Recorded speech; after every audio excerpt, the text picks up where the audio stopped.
বাবা কি করতেন আপনার? আমার বাবা একজন সরকারি চাকরিজীবী ছিলেন, কাস্টমসে চাকরি করতেন। আমার শৈশব বলতে আসলে আপনি যদি আমার কয়েকটি দৃশ্য আসলে ভেসে ওঠে।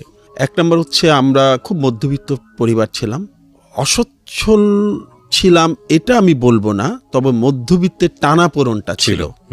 আমরা স্বাচ্ছন্দ্যের মধ্যে বড় হইনি কখনো, কিন্তু কয়েকটি জিনিস আমাকে খুব নাড়া দেয় এবং আমার খুব মনে পড়ে।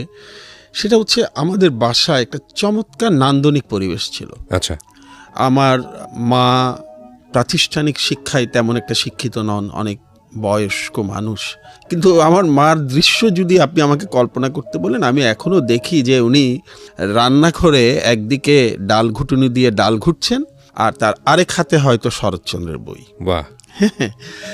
বাবা চাকরি করে, বাবার দৃশ্যটা যদি আমি মনে করি, আমি দেখি যে বাবা খাটে শুয়ে আছেন, তার সামনে হয়তো বিচিত্রা অথবা এশিয়া উইক একটা পত্রিকা তখন বের হতো, এটা পড়ছেন। ওকে। আমাদের বাসায় আসলে তখন টেলিভিশন ছিল না, প্রশ্নই ওঠে না, এমনকি রেডিও ছিল না। সত্যি কথা বলতে রেডিওটা আমাদের জন্য বিলাসিতা ছিল, যেহেতু আমরা সব ভাই বোন পড়াশোনা করতাম। কিন্তু আমাদের বাসায় জানেন ঘর ভর্তি বই ছিল, স্তূপে স্তূপে বইগুলো যে সাজিয়ে রাখার জন্য যে সে সেলফও কিন্তু সেভাবে ছিল না। টেবিলের উপর বই থাকতো, চেয়ারের উপর বই থাকতো, ছোট্ট তখন খুব কম দামি সেলফ পাওয়া যেত বইয়ের, সেই সেলফের পর সেলফ, অসংখ্য বই। আচ্ছা, আমরা ভাই বোনরা দুষ্টামি করে যখন মারামারিও করতাম, আমরা একজন আরেকজনের দিকে বই ছুঁড়ে মারতাম, হাতের কাছে ওটাই ছিল সবচেয়ে সহজলভ্য।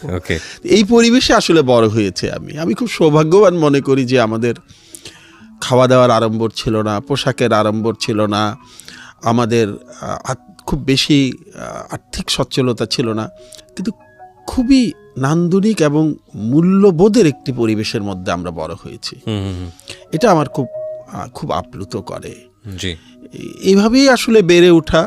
তারপরে আপনি যদি আমাকে বলেন যে আপনার জীবনের হিরোকে, সবার জীবনে তো একজন আদর্শ মানুষ থাকে, তার মতো হতে চায়। আমার কাছে কিন্তু আমার বাবা।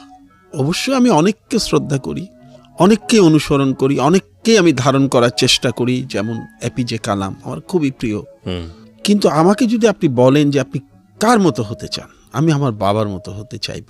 কারণ এই মানুষটির মতো, আমি বলবো শিক্ষিত, একাডেমিক অর্থে বলছি না, একাডেমিক অর্থে যদি আপনি বলেন, ওনার মাস্টার ডিগ্রি করা ছিল না, অনেক পুরনো যুগের মানুষ, উনি অনেক বড় চাকরি করতেন না, উনি মাঝারি মানের সরকারি চাকরি করতেন, কিন্তু প্রকৃত একজন শিক্ষিত মানুষ। আমি ছোট্ট একটা উদাহরণ দেই। জি জি, নিশ্চয়ই। আমি যেদিন প্রথম স্কুলে ভর্তি হলাম 1973-তে, আমার বাবা আমাকে নিয়ে পাড়ার ফ্রি প্রাইমারি স্কুলে ভর্তি করিয়ে দিলেন। ক্লাস 1-এ ভর্তি হলাম, সেদিন আর ক্লাস হলো না, সব ভর্তির সব ফর্মালিটিসগুলো শেষ করে তিনি আমাকে তার অফিসে নিয়ে গেলেন, তার পাশেই তার অফিস। ওকে। হাঁটতে হাঁটতে অফিসে গেলাম, এবং সত্যি বলতে কি সেদিন আমি প্রথম টেলিফোন দেখি। আমার বাবার টেলিফোন, একটা টেলিফোন না শুনেছি, কিন্তু টেলিফোন আমার দেখা হয়। সেই সময় ওই যে ঘুরিয়ে ঘুরিয়ে টেলিফোন করতে হতো। তা আমি আমার বাবাকে বললাম যে আব্বা আমি একটু বড় মামাকে একটা ফোন করি। আমার বড় মামা আমার খুব প্রিয় মানুষ ছিলেন। উনি দেখ কিছু বলছেন না। আমি আবার বললাম, আব্বা বড় মামাকে একটা ফোন করি। দেখলাম যে কিছুই বলছেন না, নাও বলছেন না, হাও বলছেন না। একটু পরে উনি সিঙ্গারা এলো, আমাকে বললেন সিঙ্গারাটা খাও। খেলাম, তারপরে বললেন চলো তোমাকে বাসায় দিয়ে আসি, বাসাও খুব কাছে। তা আমি বললাম আব্বা বড় মামাকে ফোন করবো না? উনি কিছুই বললেন না, আমাকে বাসায় দিয়ে উনি অফিসে চলে গেলেন। আমার খুব অভিমান হলো যে আমি প্রথম আব্বার অফিসে গেলাম, জীবনে প্রথম টেলিফোন দেখেছি। আমি বড় মামাকে বলতে চেয়েছিলাম যে আমি স্কুলে ভর্তি হয়েছি, এবং বড় মামার দেওয়া একটা কোট পরে আমি স্কুলে গিয়েছিলাম, যদিও সেটা গরমকাল ছিল। মানে আমার মনে হচ্ছিল যে স্কুলে যাব, কোট পরে যেতে হবে। রাতে আমি আব্বাকে আমি খুব মন খারাপ করে বসে আছি। তা আমার আব্বা আমাকে খাওয়া শেষে ডাকলেন, ডেকে বললেন যে বাবা তুমি ফোন করতে চেয়েছো, আমি জানি তুমি মন খারাপ করেছো, কিন্তু আমি তোমাকে ফোনটা কেন করতে দিইনি জানো? আমি বললাম কেন? বাবা ফোনটা আমাকে সরকার দিয়েছে সরকারি কাজে ব্যবহার করার জন্য। অসাধারণ। এটা আসলে তোমার জন্যে বা পরিবারের কারো সাথে গল্প করার জন্য দেওয়া হয়নি। আমি আমার বাবার 1000 ভাগের 1 ভাগও হতে পারিনি। অসাধারণ, সারা অসাধারণ। জীবন তিনি কিন্তু এইভাবেই জীবন চালিয়েছেন। আরেকটি honest। ঘটনা বলি, জি। একবার বাবা রাতে মাঝে মাঝে অফিসে কাজ করতেন, বাসায় কাজ করতেন, অফিস থেকে নিয়ে আসতেন, কাজ করতেন, অফিস থেকে কাগজ নিয়ে আসতেন, লেখালেখিগুলো করে নোট টোটগুলো করে সকালে নিয়ে যেতেন। তো বাবা একবার কিছু কাগজ এনে রেখেছেন, আমার অঙ্ক করতে হবে, আমার কিছু খাতা দরকার। তখন আপনার মনে আছে কিনা জানি না, আমরা কিন্তু লুজ শিট কিনে খাতা বানাতাম, এই যে সেলাই করতাম। আমি আব্বার ওখান থেকে 10-15টা 20টা পৃষ্ঠা নিয়ে একটা খাতা বানিয়ে অঙ্ক করলাম বা অন্য কাজগুলো করলাম। পরদিন বাবা জিজ্ঞেস করলেন যে কালকে রাতে লিখতে গিয়ে দেখলাম এখানে সম্ভবত 20টা বা 15টা হবে, এতগুলো কাগজ নেই, পাতা নেই, এগুলি কে নিয়েছে? তো আমি বললাম যে বাবা আমি নিয়েছি। তো বাবা কিছু বললেন না, কেন নিয়েছো? আমি বললাম আমি অঙ্ক করার জন্য নিয়েছি। ঠিক আছে, সমস্যা নেই। উনি বেরিয়ে গেলেন। বাসা থেকে খুব কাছেই কিছু দোকান ছিল, উনি কিন্তু গুনে গুনে 20টা কাগজ কিনে আনলেন। কিনে এনে উনি কিন্তু এটা মানে পূরণ করে দিলেন যে ঘাটতিটা ছিল। পরে আমাকে উনি বললেন যে বাবা সরকারি কাগজ কিন্তু তুমি ব্যক্তিগত কাজে ব্যবহার করতে পারো না, এটা কখনোই এখানে হাত দেবে না, তোমার যদি লাগে আমাকে বলবে, আমি কিনে দেব। বাহ, আমি আসলে সেই বাবার আলোতেই কিন্তু মানুষ হয়েছি। অসাধারণ। মোটেও করতাম না, প্রচণ্ড দুর্দান্ত দুষ্ট ছিলাম, কারো কথা শুনতাম না এবং স্কুলে যেতাম না, আমাকে টেনেও স্কুলে নেওয়া যেত না। এটা নিয়ে আমার আব্বা আম্মা বোনরা সবাই খুব আপসেট ছিলেন যে স্কুলে যাই না, পড়ি না। সবার তো একটা টেনশন থাকে, বাইরে গিয়ে সারাদিন খেলাধুলা করি, মারামারি করি বা দুষ্টামি করি। জি। একদিন ক্লাস 5-এ আমার মনে আছে, মাসটা হয়তো মার্চ এপ্রিল হবে, আমার বাবা আমাকে স্কুলে নেওয়ার জন্য টানাটানি করছেন যে চলো স্কুলে যাই, চলো স্কুলে যাই। আমি খুব বদরাগে ছিলাম, তো আমি করলাম কি, হঠাৎ করে বাবাকে আচমকা একটা ধাক্কা দিলাম। ধাক্কা দেওয়ার কারণে উনি পড়ে গেলেন। পরে উনি হাতে খুব ব্যথা পেলেন। ওকে। উনি পরে হাতে খুব ব্যথা পেলেন এবং উনি কোকাচ্ছেন, তার চোখ দিয়ে জল গড়িয়ে পড়ছে। তা আমার বোনরা তাড়াতাড়ি করে তাকে ধরে পাশেই আমাদের কলোনিতে একটা ডিসপেন্সারি হসপিটাল টাইপ ছিল, কমিউনিটি হসপিটাল, ওখানে নিয়ে গেলেন। ওরা কিছু ব্যান্ডেজ ট্যান্ডেজ করে দিল। উনি ঘন্টাখানেক পর বাসায় আসলেন। সেদিন অফিসে গেলেন না। উনি বাসায় এসে আমাকে একটি কথাও বললেন না।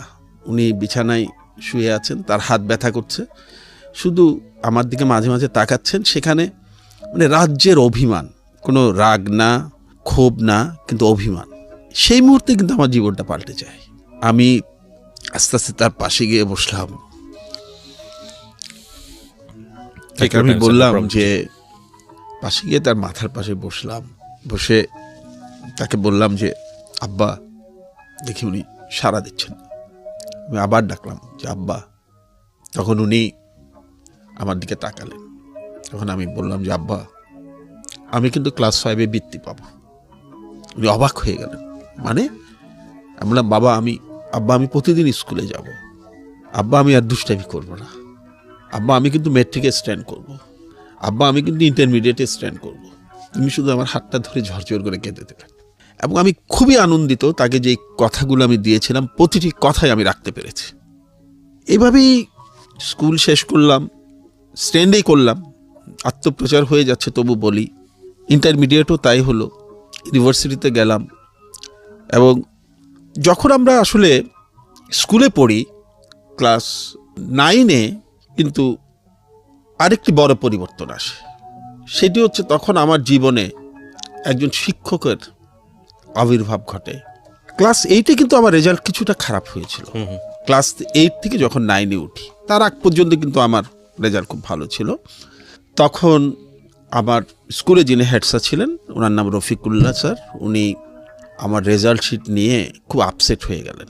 বললেন এ তো মোটামুটি ভালো ছিল, এই গাধা তো এইভাবে চললে সামনে তো সে এসএসসি দিবে, আমাদের তো তাকে নিয়ে কিছু আশা ভরসা ছিল, আমাদের তো খুব বেশি ভালো ছাত্রছাত্রী এই স্কুলে নেই। আমি খুব একটা সাধারণ স্কুলে পড়েছি, খুবই সাধারণ স্কুলে, Agrabad government colony high school.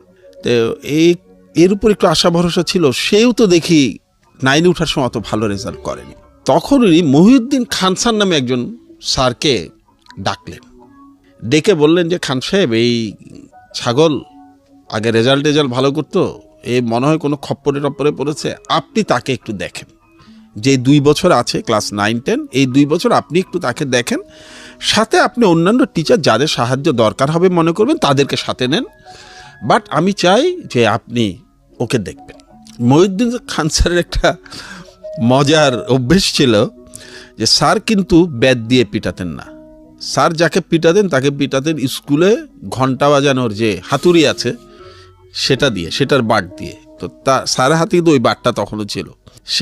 উনি স্যারকে বললেন যে, হেড স্যারকে বললেন যে স্যার আপনি একটু চিন্তা করবেন না, হয় ও পড়বে নয় ওকে দিয়ে আমি স্কুলের ঘন্টা বানাবো।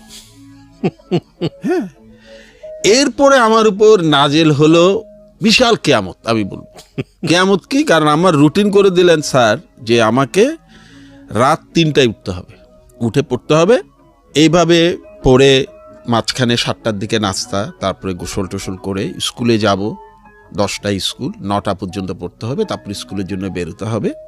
বিকেল স্কুল থেকে ফিরে এসে বিকেল 4টা থেকে 4:30 মাঠের এক কোনায় বসে একটু হাওয়া খেতে হবে, তারপরে চলে যেতে হবে তার বাসায়। আচ্ছা, সেখানে উনি রাত 10টা পর্যন্ত আবার আমাকে পড়াবেন। কি অসাধারণ শিক্ষক। 10টার পরে আমাকে বাসায় চলে আসতে হবে এবং ঘুমিয়ে যেতে হবে। মজার ব্যাপার হচ্ছে মহিউদ্দিন খান স্যার প্রতিদিন ফজরের নামাজ পড়ে কয়েক মাইল হেঁটে উনি কিন্তু আমার বাসায় চলে আসতেন, আমি রাত 3টায় উঠে পড়ছি কিনা দেখার জন্য। My goodness. এবং নিচ থেকে আমাকে ডাকতেন, এই নাম, হ্যাঁ বাদল নাম, হ্যাঁ। আমি 3 তলায় থাকতাম। মানে উনি ছিল আমার কাছে একটা, মানে মনে হতো যে মানে উনি আমার কাছে একটা আজরাইলের মতো ছিল। মানে স্যার সকালে আসবেন এবং আমাকে পাবেন না, এটা আমার জন্য মানে অকল্পনীয় একটা বিপদ, এবং আমি খুব বিরক্তও ছিলাম। ওকে। এই তারপর আমি নামতাম, ক্লাস 9-এর ঘটনা এটা। 9-এ আমি নামতাম, নামার পরে আমাকে স্যার হাঁটতে হাঁটতে হাঁটতে হাঁটতে আমাকে নিয়ে যেতেন পাশেই, যেখানে আমি বললাম আমার বাবা কাগজ কিনেছিলেন, ওখানে ছোট্ট একটা রেস্টুরেন্ট টাইপের ছিল, ওরা খুব ভোরে পরোটা ভাজত। তো স্যার কিন্তু প্রতিদিন সকালে চলে আসতেন এবং আমাকে ওই রেস্টুরেন্টে নিয়ে 2টো পরোটা একটা ডিম পোচ খাওয়াতেন, নিজেও খেতেন। এবং তখন বলতেন যে ভালোভাবে খাওয়া দাওয়া না করলে পড়বি কীভাবে। এবং রাতে যখন ওনার বাড়িতে যেতাম তখন উনি বিশাল এক বাটিতে গরুর দুধ রাখতেন, যেটা আমাকে অবশ্যই খেতে হতো এবং ওটা আমার বিষের মতো মনে হতো। এবং স্যার শুধু একা থাকতেন না, ওই সময় কিন্তু একটা সেশন ছিল। সেশন মানে স্যার কিছুক্ষণ পড়াতেন, এরপরে পড়াতেন অঙ্ক করাতেন শফিকুল্লাহ স্যার, সব কিন্তু স্যারের জোগাড় করা একই স্কুলের। বাংলা পড়াতেন কাশেম স্যার। সপ্তাহের শেষে গিয়ে আমাকে বলি ইংরেজি পড়াতেন খাস্তগীর স্যার। এই সব পড়াটা শেষ করে 1 সপ্তাহ পর পর হেড স্যার পরীক্ষা নিতেন। আচ্ছা, যে এই 1 সপ্তাহে আমার কি ডেভেলপমেন্ট হলো। ওকে।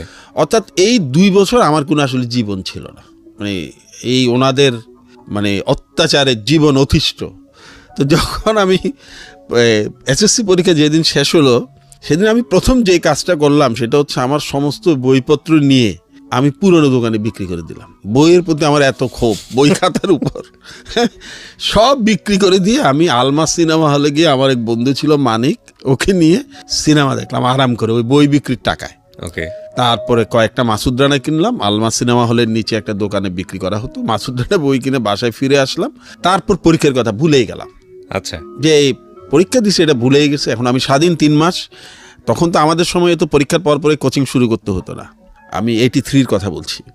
তারপরে পরীক্ষা কথা ভুলে গেছি, পরীক্ষার রেজাল্ট গোল্লায় যাক, কিছুই আমার মাথায় নেই। আমি সারাদিন ক্রিকেট খেলি, তাও কিন্তু ক্রিকেট ব্যাট নেই, ওই তক্তা কেটে বানানো ব্যাট, ওটা দিয়ে ক্রিকেট খেলি। সারাদিন ঘুরি, কখনো বাটারি হিল যাই, কখনো পতেঙ্গা চলে যাই, আমরা বন্ধুরা মিলে। আমার মানে পরীক্ষার রেজাল্টের দিকে আমার কোনো মনোযোগ নাই। একদিন এরকম বিকেলে ক্রিকেট খেলছি, আমাকে বল করছে আর আমি সব বল খুব ভালোভাবে ফিরিয়ে দিচ্ছি। এমন সময় হঠাৎ দেখি পেছন থেকে মহিউদ্দিন খান স্যার মানে খুব ভাঁচকায় গলায় চিৎকার করে উঠলেন, এই ফাজিলের ফাজিল, আজকে তোর রেজাল্ট দিয়েছে আর তুই এখানে জাভেদ মিয়া দাদগিরি ফলাস, স্কুলে সবাই তোর জন্য অপেক্ষা করছে। বলে ছোটখাটো মানুষটা আমাকে কোলে তুলে নিয়ে দৌড়াতে লাগলেন। স্কুল কিন্তু মনে করেন যে আমার যে মাঠ থেকে খেলছে সেখান থেকে আপনি যদি হেঁটে যান আপনার 8-9 মিনিট লাগবে বা 10 মিনিট লাগবে। স্যার আমাকে নিয়ে ছোটখাটো মানুষটি বিদ্যুৎ গতিতে কোলে এভাবে আক্ষরিক করছে কোলে তুলে নিয়ে দৌড়াচ্ছেন। আর উনি, আমার মনে আছে উনি কাঁদছেন, ওনার চোখের পানিগুলো টপ টপ করে আমার গায়ে পড়ছে। এই গায়ে পড়া মানে আমি বুঝতে পারছি না আসলে কি হয়েছে। স্কুলে যাওয়ার পরে বুঝলাম যে সব স্যাররা এবং সব অন্যান্য ছাত্রছাত্রীরা দাঁড়িয়ে আছে, সবাই যখন আমাকে নিয়ে স্যার ঢুকলেন, যে মানে খুব আনন্দের যে একটা চিৎকার, সেই চিৎকার দিয়ে বুঝলাম যে কিছু একটা ঘটিয়ে ফেলেছে। এই স্যার কিন্তু, মহিউদ্দিন স্যার কিন্তু আমৃত্যু আমার সাথে ছিলেন।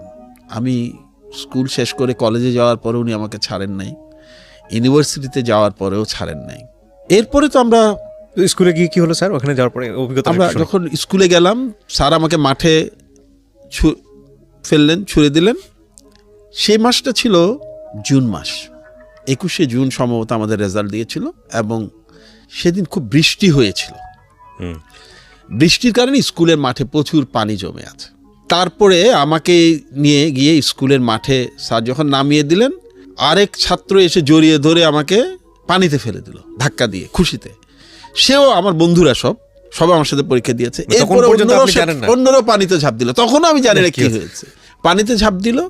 এই দেখা গেল যে এরকম বেশ আমাদের স্কুলে অনেক ছাত্রছাত্রী একসাথে পরীক্ষা দেয়, কিন্তু মানে খুব সিলেক্টেড স্টুডেন্ট না, কয়েকশো ছেলে মেয়ে পরীক্ষা দেয়। দেখলাম যে সমস্ত ছেলে মেয়েরা সে সন্ধ্যায় পানির মধ্যে গড়াগড়ি দিচ্ছে, বিশেষ করে ছেলেরা।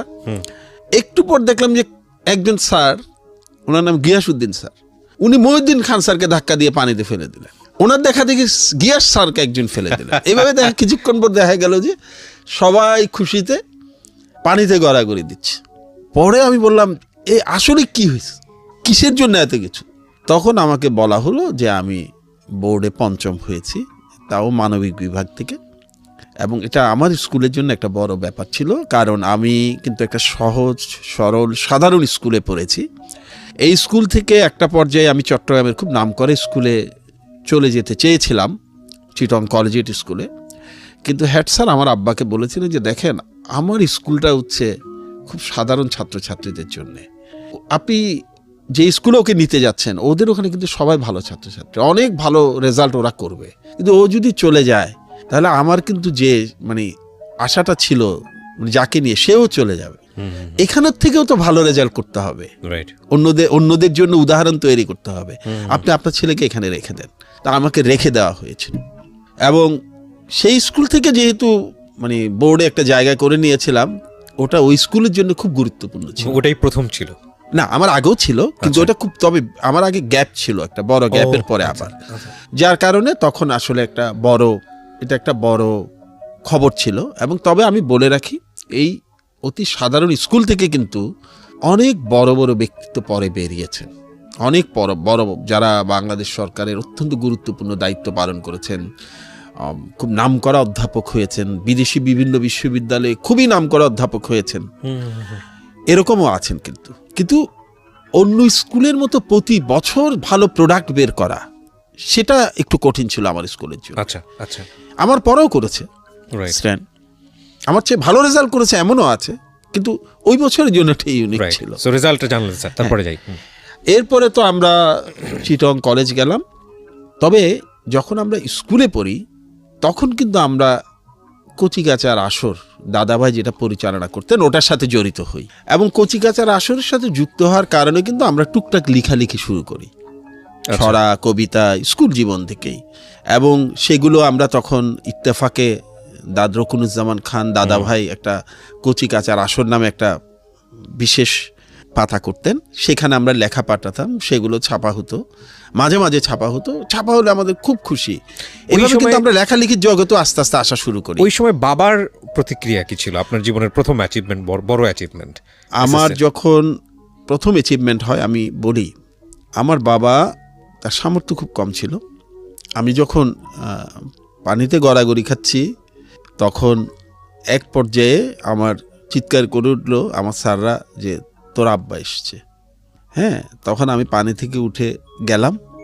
আমার মনে আছে তিনি আমাকে নিয়ে, তার অনেক আশা ছিল, কিন্তু তার কেন জানি ধারণা ছিল যে হয়তো আমি ভালো করব। তার সেই আশা পূরণ হওয়ার কারণে, কিংবা আমি জানি না কেন, তিনি খুব স্তব্ধবাক হয়ে শুধু আমার মাথায় হাত বুলাচ্ছেন, আদর করছেন, করতে করতে আমাকে জড়িয়ে ধরলেন। এরপরে বাড়ি গিয়ে উনি যেটি করলেন সেটি হচ্ছে আমাকে আমার ভাই, অন্য ভাই বোন সবাইকে ডেকে বললেন যে ভেরি ইম্পর্টেন্ট একটা কথা বলছিলেন, যে আমার হাত ভেঙে দেওয়ার যে অপরাধটা তুমি করেছিলে, সেটি তোমাকে আমি আজকে মাফ করে দিলাম। এবং ওনার সীমিত সামর্থ্যের কথা আসছে এই কারণে, উনি কিন্তু এই সীমিত সামর্থ্যের মধ্যেও আমাদের বাসায় 3 দিন, একদিন আমার বন্ধুদেরকে দাওয়াত দিয়েছিলেন, একদিন আমার সব সাদদেরকে দাওয়াত দিয়েছিলেন, একদিন আমার সমস্ত মুরব্বী যারা আছেন পাড়ার, আমার মামা চাচা, এদেরকে দাওয়াত দিয়েছিলেন। আপাত দৃষ্টিতে এটা মনে হতে পারে যে এটা এমন কি ব্যাপার, কিন্তু আমি জানি যে এটা আমার বাবার জন্য অনেক বড় ব্যাপার ছিল। আমার বাবার কিন্তু কোনো ওয়ালেট ছিল না সারা জীবন। উনি সবসময় রুমালের মধ্যে টাকা রাখতেন। তার সীমিত আয়ে এতগুলো প্রোগ্রাম করা, ইট ইজ অ্যামেজিং। আর আমার মা, আমার মনে আছে যে আমি যখন বাবার সাথে বাসায় যাই, আমার মা জড়িয়ে ধরে শুধু কাঁদছিলেন, এবং উনি আমাকে একটি চমৎকার উপহার দিয়েছিলেন।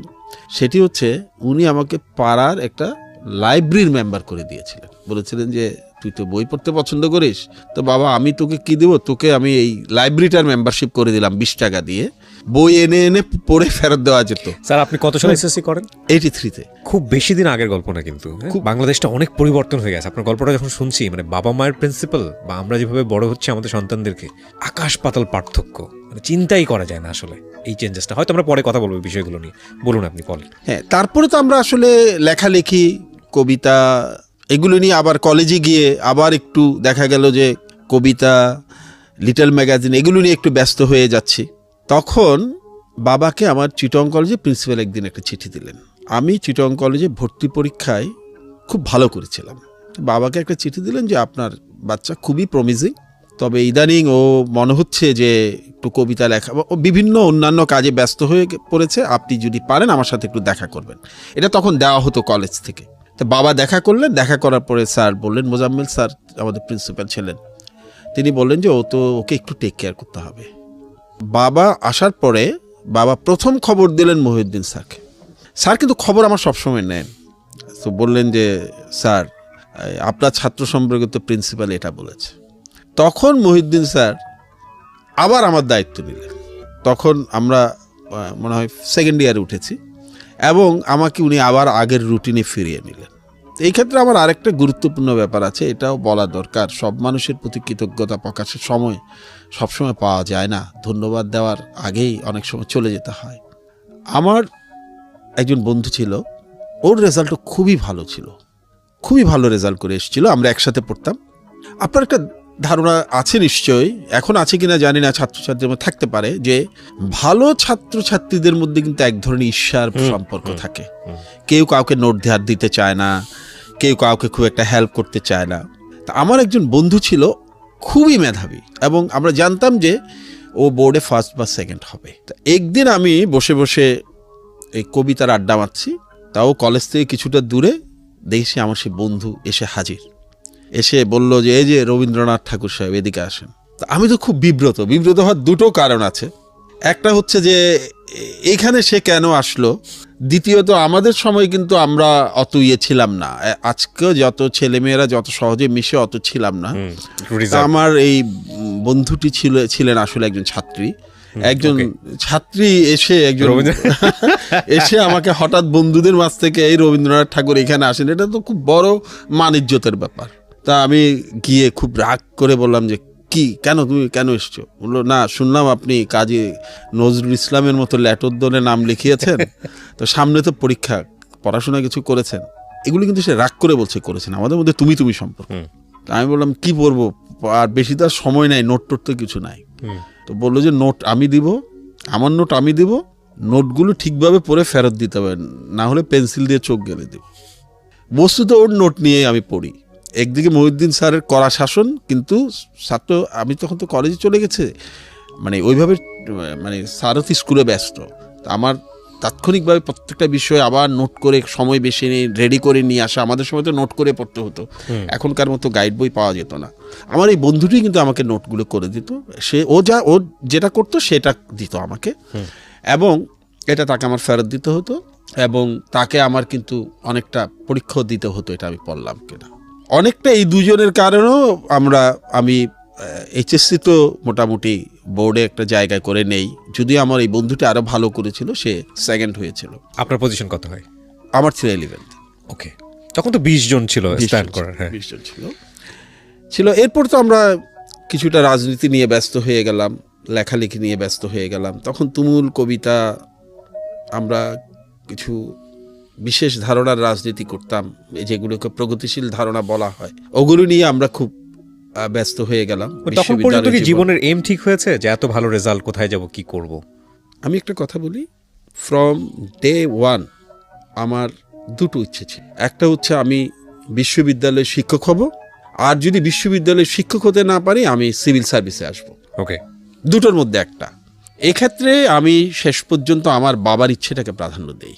আমার বাবা আমাকে বলছিলেন যে আমি তাকে যখন জিজ্ঞেস করলাম যে বাবা আমি আসলে কি হব, আপনি কি চান, তখন আমার বাবা আমাকে একটা ইম্পর্টেন্ট কথা বলেছিলেন। যে বললো যে বাবা আমি তো 1949 সালে চাকরিতে ঢুকেছি। তখন মুসলমানরা পড়াশোনাই খুব কম করতো, সত্যি কথা বলতে, এবং তারা চাকরি করবে এটা চিন্তাও করতে পারতেন না। এবং আমার বাবা চাকরি করার কারণে কিন্তু আমার দাদা একটু রাগও ছিলেন, কারণ আমার দাদা ছিলেন কিন্তু একদম জাত ব্যবসায়ী। চিটাগনিয়ানরা তো ব্যবসা করেন, এবং উনি ব্যবসা বাণিজ্য ছেড়ে পড়াশোনা করে, উনিও কিন্তু পড়াশোনা করতে পেরেছেন আমার দাদির কারণে, কারণ আমার নানা আবার কিন্তু খুব বড় সরকারি কর্মকর্তা ছিলেন। ওকে, নানার বাড়ি থেকে নানা আমার যেটা বলছি, আমার নানার কথা বলছি এই কারণে যে আমার নানা কিন্তু আমার দাদির ভাই। উনি ওনার ভাই দ্বারা অনুপ্রাণিত হয়ে উনি চিন্তা করলেন যে ছেলেদেরকে ইংরেজি শিক্ষায় শিক্ষিত করবেন। তা আব্বা 1949 সালে সরকারি চাকরিতে ঢুকেন। তো আমাকে বললেন যে বাবা আমরা তো পড়াশোনা কোনো রকম ইন্টারমিডিয়েট পাশ করে সরকারি চাকরিতে ঢুকে গেছি, কিন্তু আমাদের সময়ে এত সুযোগও ছিল না, কিছুই ছিল না, চাকরিতে ঢুকতে পেরেছি এটাই বড় কিছু। একটা মাঝারি মানের চাকরি করছি আমি। সারা জীবন যারা সিভিল সার্ভিস পরীক্ষা পাশ করে আসছেন তাদেরকে সালাম দিয়েছি, আমি বুঝতে পেরেছি। আমার খুব ইচ্ছা তুমি সেই সালামটা পাও। আরেকটা মজার কথা বলি, আমার বাবা আমি যখন এসএসসি রেজাল্ট দিল, আপনি বললেন না যে বাবার প্রতিক্রিয়াটা আরেকটু বুঝাই। এসএসসি রেজাল্ট দেওয়ার পরে আমার বাবার একজন রুমমেট ছিলেন, মানে ওনারা এক রুমে থাকতেন এক সময়। উনি খুব নাম করা ইনকাম ট্যাক্স কমিশনার ছিলেন। ওকে, যখন আমার বাবা কাস্টমস সুপারিনটেন্ডেন্ট, তখন উনি ইনকাম ট্যাক্স কমিশনার, খুবই জাদ্রের, পরে আরও উচ্চ পর্যায়ে গিয়েছিলেন। তো ওনারা এক রুমে কিন্তু দীর্ঘদিন ছিলেন, কিন্তু বাবা কিন্তু ওই বন্ধুর সাথে মিশতেন না, যেতেন না, খুব আনইজি ফিল করতেন গ্যাপটার কারণে, পোস্ট এন্ড পজিশন কারণে। আমার যেদিন আমার এসএসসি রেজাল্ট দিল তার 2 দিন পরে বাবা আমাকে বললেন যে আজ বিকেলে তুমি রেডি হয়ে থাকবে, তোমাকে আমি একটা বাসায় নিয়ে যাব। তা আমি তো ঠিক বুঝতে পারছি না কোথায় নিয়ে যাবে, আমার খেলার সময়ে একটু বিরক্ত।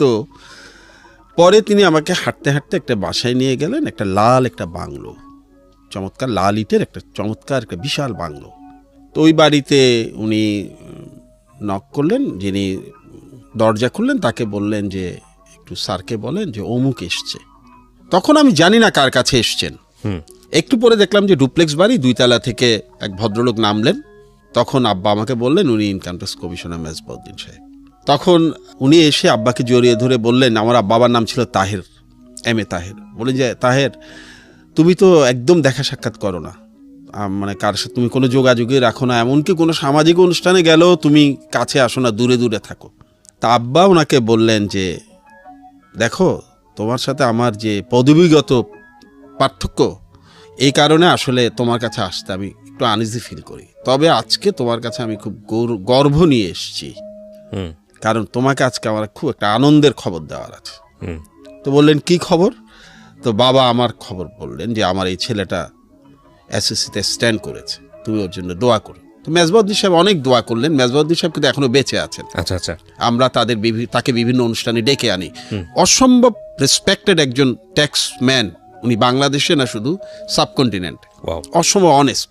যখন চলে আসব উনি চাটা খাওয়ালেন, চলে আসব, গেট থেকে বেরিয়ে আর বাবা দাঁড়ালেন, তারপর আমাকে বললেন যে বাবা আমি চাই যে এই লাল বাড়িটাই একদিন তুমিও থাকবে। অসাধারণ। এই কারণে আমি পরে সিদ্ধান্ত নিই যে আমি সিভিল সার্ভিসে আসব, এবং সিভিল সার্ভিসে আসার ব্যাপারটাও খুব মজার। সেখানে যাওয়ার আগে স্যার আমি বিশ্ববিদ্যালয় জীবনটা একটু ছোট করে আনতে চাই। আচ্ছা, বিশ্ববিদ্যালয় জীবন যেটা ছিল, বিশ্ববিদ্যালয় জীবনে আমার ওই সময়টা আমার একটু টার্ময়েলিং পিরিয়ড আমি বলবো, কারণ ওই সময় আমরা কিছুটা এরশাদ বিরোধী আন্দোলনে জড়িয়ে পড়ি, এবং আমরা একই সাথে খুব বেশি লেখালেখি, লিটল ম্যাগাজিন আন্দোলনের সাথে জড়িয়ে পড়ি। এর কারণে দেখা গেল যে অনার্স ফার্স্ট ইয়ারে আমার রেজাল্ট খুব ভালো হলো, সেকেন্ড ইয়ারে মোটামুটি হলো, থার্ড ইয়ারে পরীক্ষা দিয়ে আমি বুঝলাম আমি একটি সাবজেক্টে পড়তাম পাবলিক অ্যাডমিনিস্ট্রেশন। যে কোনো কারণেই হোক পাবলিক অ্যাডমিনিস্ট্রেশনে তখন ফার্স্ট ক্লাস দেওয়ার এই ব্যাপারটা খুব কম ছিল, আপনাদের সময় খুব ডিমান্ডেবল একটা খুব সাবজেক্ট ডিমান্ডেবল ছিল এবং খুব কম ছিল। চিটাগং ইউনিভার্সিটিতে পড়ছিলেন? চিটাগং ইউনিভার্সিটি, যদিও আমাদের ব্যাচে কিন্তু পেয়েছে ফার্স্ট ক্লাস, তাই না যে তা না, কিন্তু খুব কঠিন ছিল পাওয়াটা। জি। যখন আমার থার্ড ইয়ার পরীক্ষা দিয়ে আমি বুঝলাম যে না, আমি ফার্স্ট ক্লাস পাবো না, এটা একটা ডিজাস্টার ঘটতে যাচ্ছে, তখন আমি আমার বাবার সাথে এটা খোলামেলা আলাপ করলাম। আমার বাবাকে বললাম যে বাবা, আমি মনে হয় আমার রেজাল্ট ভালো হবে, ডেফিনেটলি রেজাল্ট ভালো হবে, ডেফিনেটলি রেজাল্ট ভালো হবে, কিন্তু আমার মনে হয় যে আমার কিছু কিছু বন্ধু আমার চেয়ে বেশি ভালো করবে। এবং আমার বন্ধু সবচেয়ে ভালো যারা করেছেন, যে দুজন আমার চেয়ে ভালো ছিলেন, তাদের একজন কিন্তু অনেক পরে, এখন সে কায়রো আমেরিকান ইউনিভার্সিটি খুব নামকরা অধ্যাপক ডিন। ও কিছুদিন আমাকে বলছিল যে বাদল, আমার কিন্তু ইউনিভার্সিটিতে এসে টার্গেট ছিলি তুই, যে আমার প্ল্যান ছিল যে আমি ওকে আমার পিছনে রাখবো, তাহলেই আমার হয়ে যাবে। আমি কিন্তু এটা মাঝে মধ্যে আমি ছেলে মেয়েদেরকে বলি যে target the first boy, right, তাকে বিট করো, তাহলে তুই ফার্স্ট হয়ে যাবে। রাইট।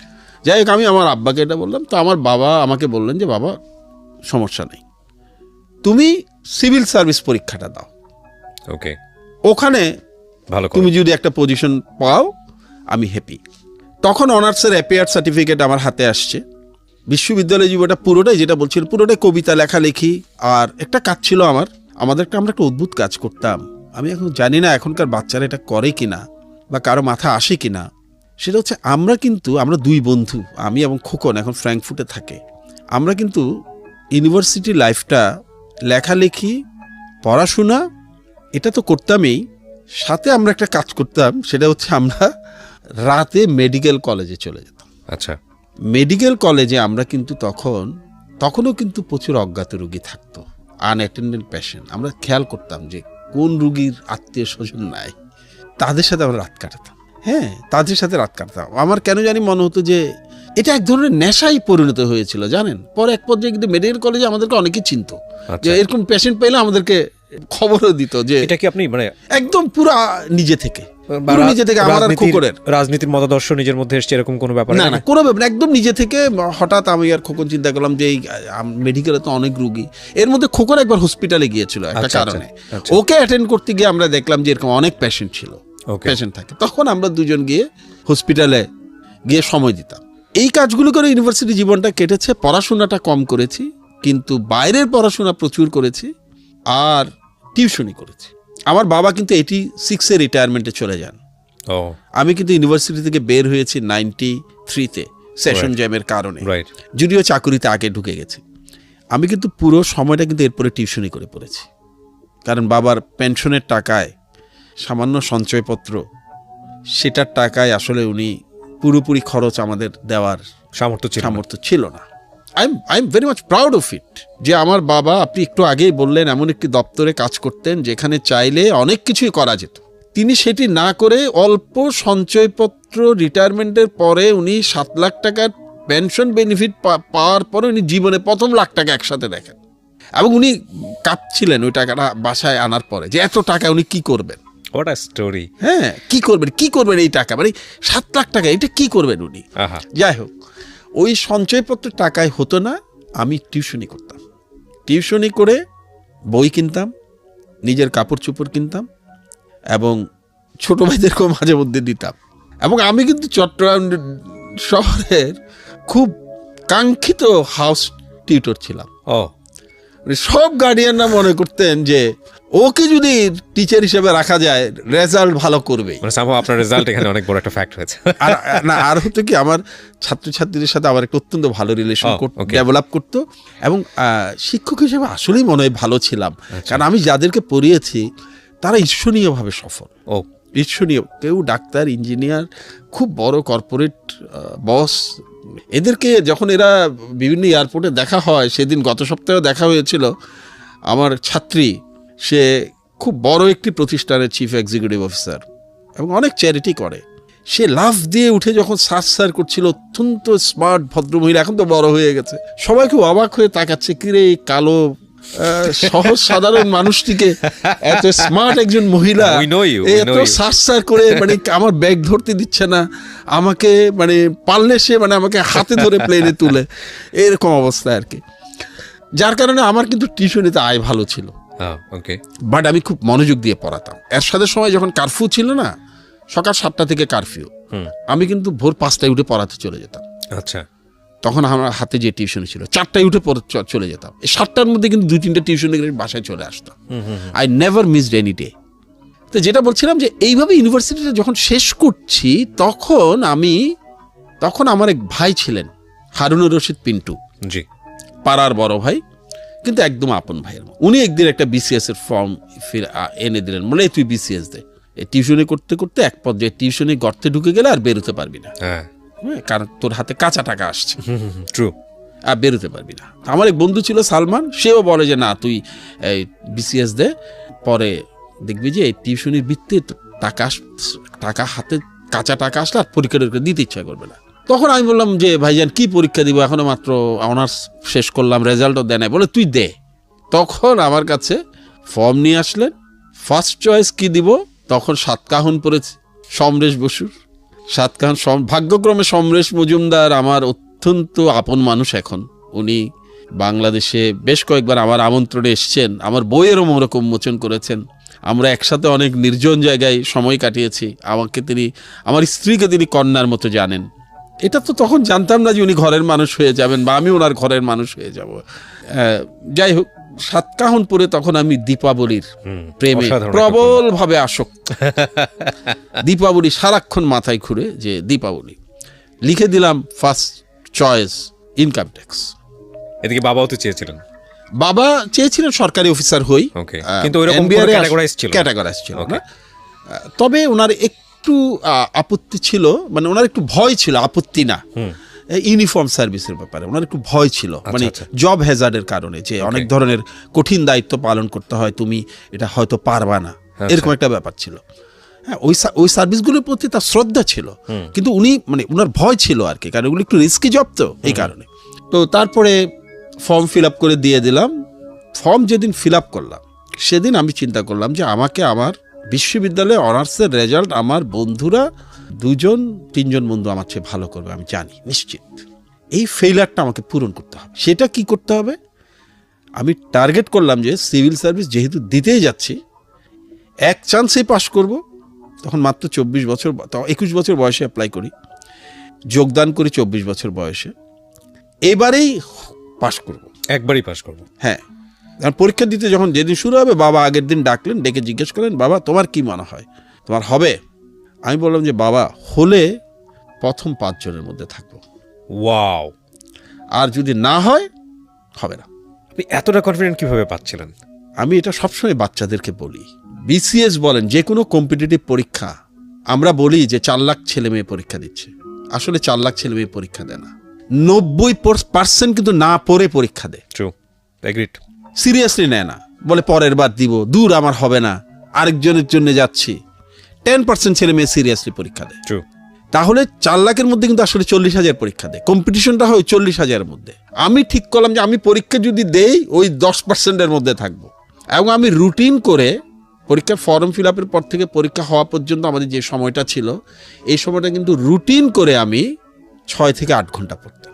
বিসিএস এর প্রিপারেশন, আমি অন্য পড়া বলছি না। হলে থাকতেন ওই সময়টা? না, বাসায় থাকতাম। বাসায় থেকে? আচ্ছা, বাসায় থাকতাম। সেটা একটা অদ্ভুত ব্যাপার, অ্যামেজিং মনে হয় এখন আমার কাছে। আমাদের সরকারি বাসা তো, সরকারি বাসা খুব বড় হয় না। আমার বোন পড়ে, আমি পড়ি, ভাইরা পড়ে। আমার এক খালাতো ভাই, আমার খালু একটা ব্যাংকের ডিজিএম ছিলেন, ওনার নোয়াখালী পোস্টিং হলো, ভাই পড়তো চট্টগ্রাম বিশ্ববিদ্যালয়ে। এখন নোয়াখালী থেকে তো এটা পড়া সম্ভব না, ও আমাদের বাসায় এসে উঠলো, তাহলে পড়ুয়ার সংখ্যা অনেক বেড়ে গেল না?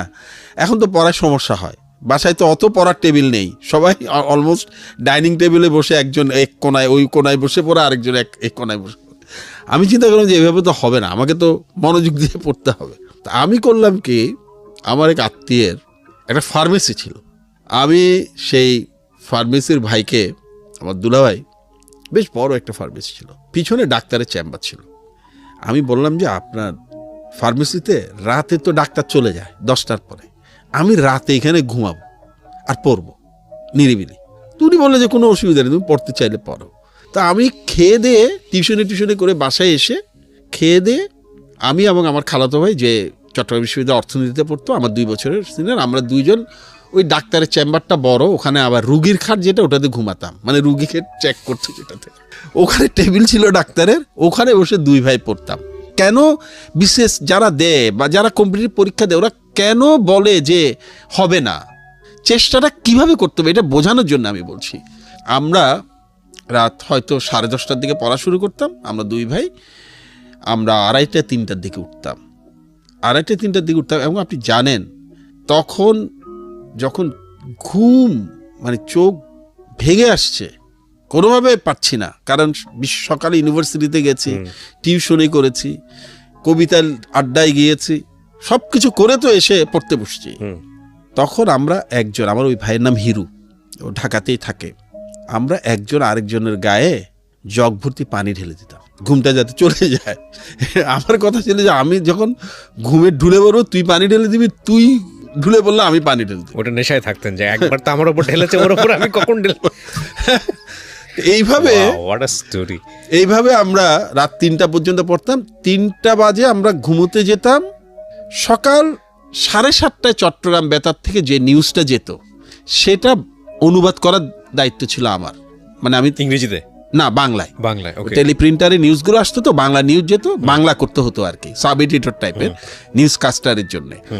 ওটা করে আমরা কিছু পয়সা পেতাম, এটা পার্ট টাইম ছিল স্টুডেন্টদের জন্য। তো ওটা করার জন্য কিন্তু আবার 6:30টায় ওখানে রিপোর্ট করতে হতো, কারণ নিউজটা অনুবাদ করে আপনাকে কিন্তু দিয়ে দিতে হতো নিউজ কাস্টার যাতে প্রস্তুতি নিতে পারেন, মিনিমাম 15 মিনিট আগে তো দিতে হতো। এই আমরা 3টার দিকে ঘুমোতে গিয়ে 6টার দিকে উঠে দৌড়ে বাসায় গিয়ে কোনো রকম গোসল টোসল করে আমার নিজের চা আমি নিজে বানাতাম, নিজের চাটা বানিয়ে কোনোভাবে একটা পাউরুটি বা বিস্কিট দিয়ে খেয়ে রেডিওতে দৌড়। রেডিওটা শেষ করে আবার ইউনিভার্সিটি।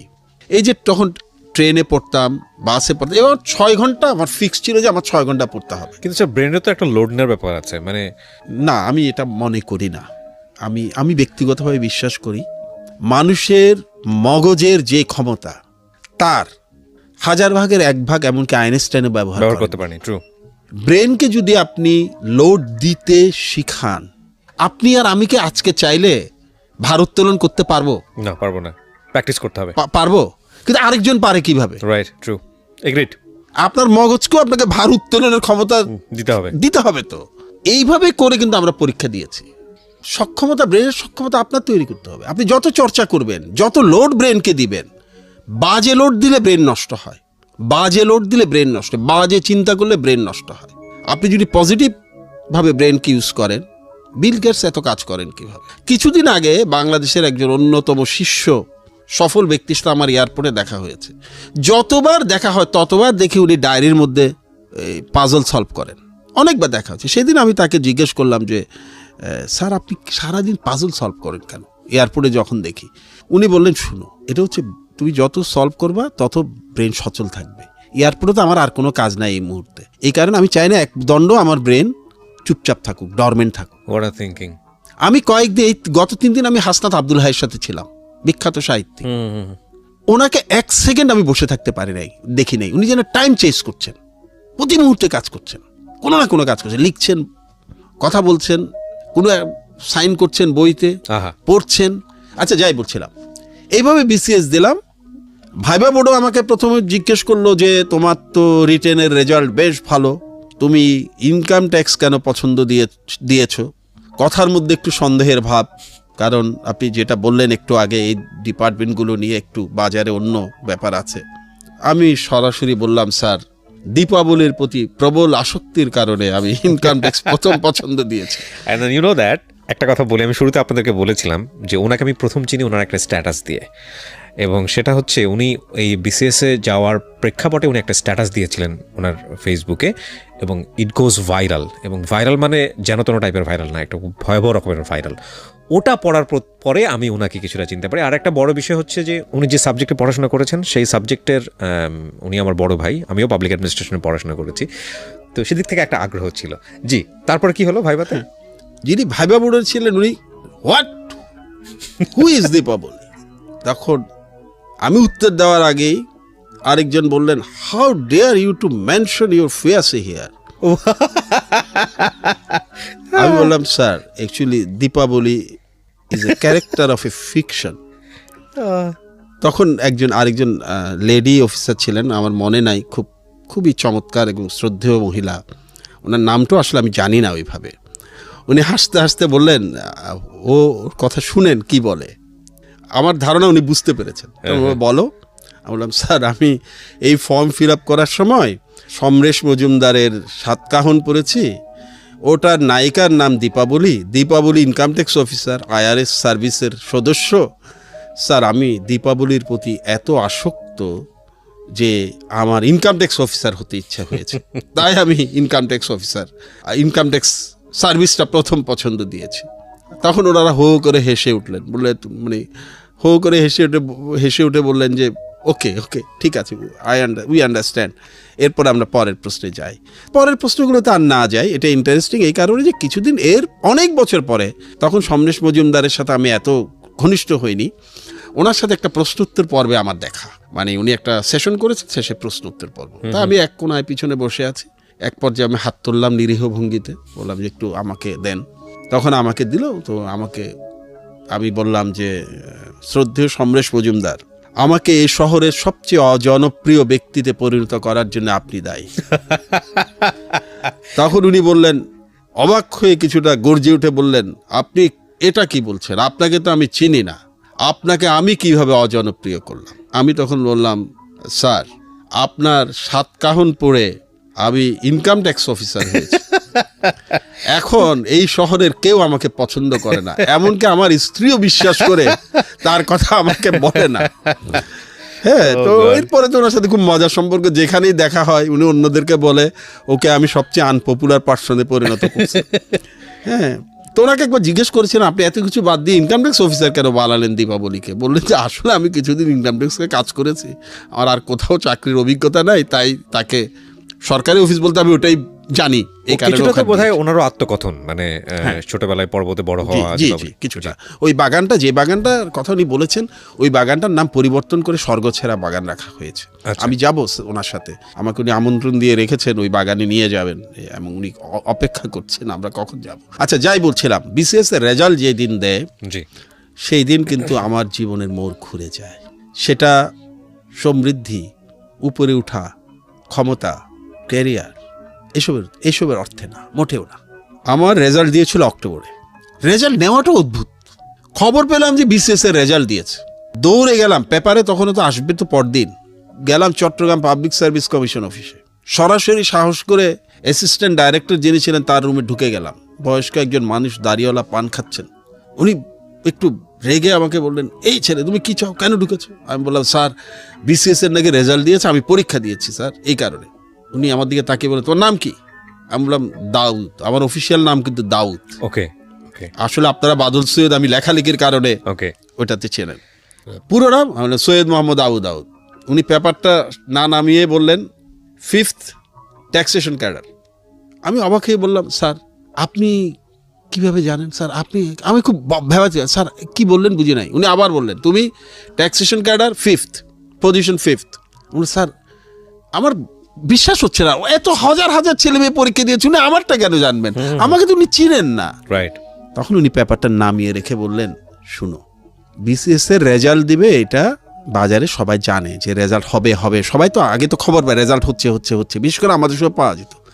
গত 1 সপ্তাহ তোমার বাবা আমার অফিসে এসে বসে থাকতেন, রেজাল্টটা আসছে কিনা।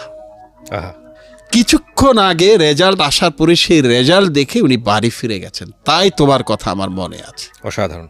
যখন ফিরে আসব তখন উনি আমাকে বললেন, তোমাকে একটা কথা বলি, বাবা সবাই হয়, পৃথিবীর সব পুরুষই কম বেশি বাবা হয়, কিন্তু তোমার বাবা হয় না। অসাধারণ, অসাধারণ। হ্যাঁ, কতবার যে কাশি উড়ে উঠেছে। এই কথাগুলো খুব কমন আমার মতো গল্প তো কেউ শোনেনি। আমি মানুষের গল্প শুনি সবসময়, এটা আমার প্রফেশন। প্রতিটা গল্পই অসাধারণ গল্প, প্রতিটা গল্পই নতুন গল্প। এই বাদল সৈয়দকে আমি আমার কর্মজীবনে অন্যভাবে জেনেছি টেলিভিশনে, তার সঙ্গে একটু ব্যক্তিগত পর্যায়ে যোগাযোগ, তার কাজের জায়গাতে বা তার সামাজিকতার জায়গাতে, সেটাও একটু একটু জানি। কিন্তু এই মানুষটা যখন আমার সামনে এই মুহূর্তে যখন বসে আছে, একেবারে অন্য একটা মানুষ আবিষ্কার করছি। কি অসাধারণ, কি অসাধারণ। স্যার বলুন প্লিজ। যাই হোক, রেজাল্ট হলো, বাসায় আসলাম, এসে দেখি বাবা শুয়ে আছেন, মা পাশে বসে আছেন, দুজনেই জড়িয়ে ধরলেন, কাঁদলেনও। সে রাতে বাসায় একটা মোটামুটি ছোটোখাটো গেট টুগেদার হয়ে গেল, আত্মীয় স্বজনরা আসছে। কারণ অনেক বছর পর আমার মামারা কিন্তু খুব বড় বড় ব্যাংকার ছিলেন, কিন্তু সিভিল সার্ভিসে আমার নানার পরে কেউ আসেননি। আচ্ছা। আমার আম্মার কাজিনরা এসছেন, কিন্তু সরাসরি কেউ আসেননি।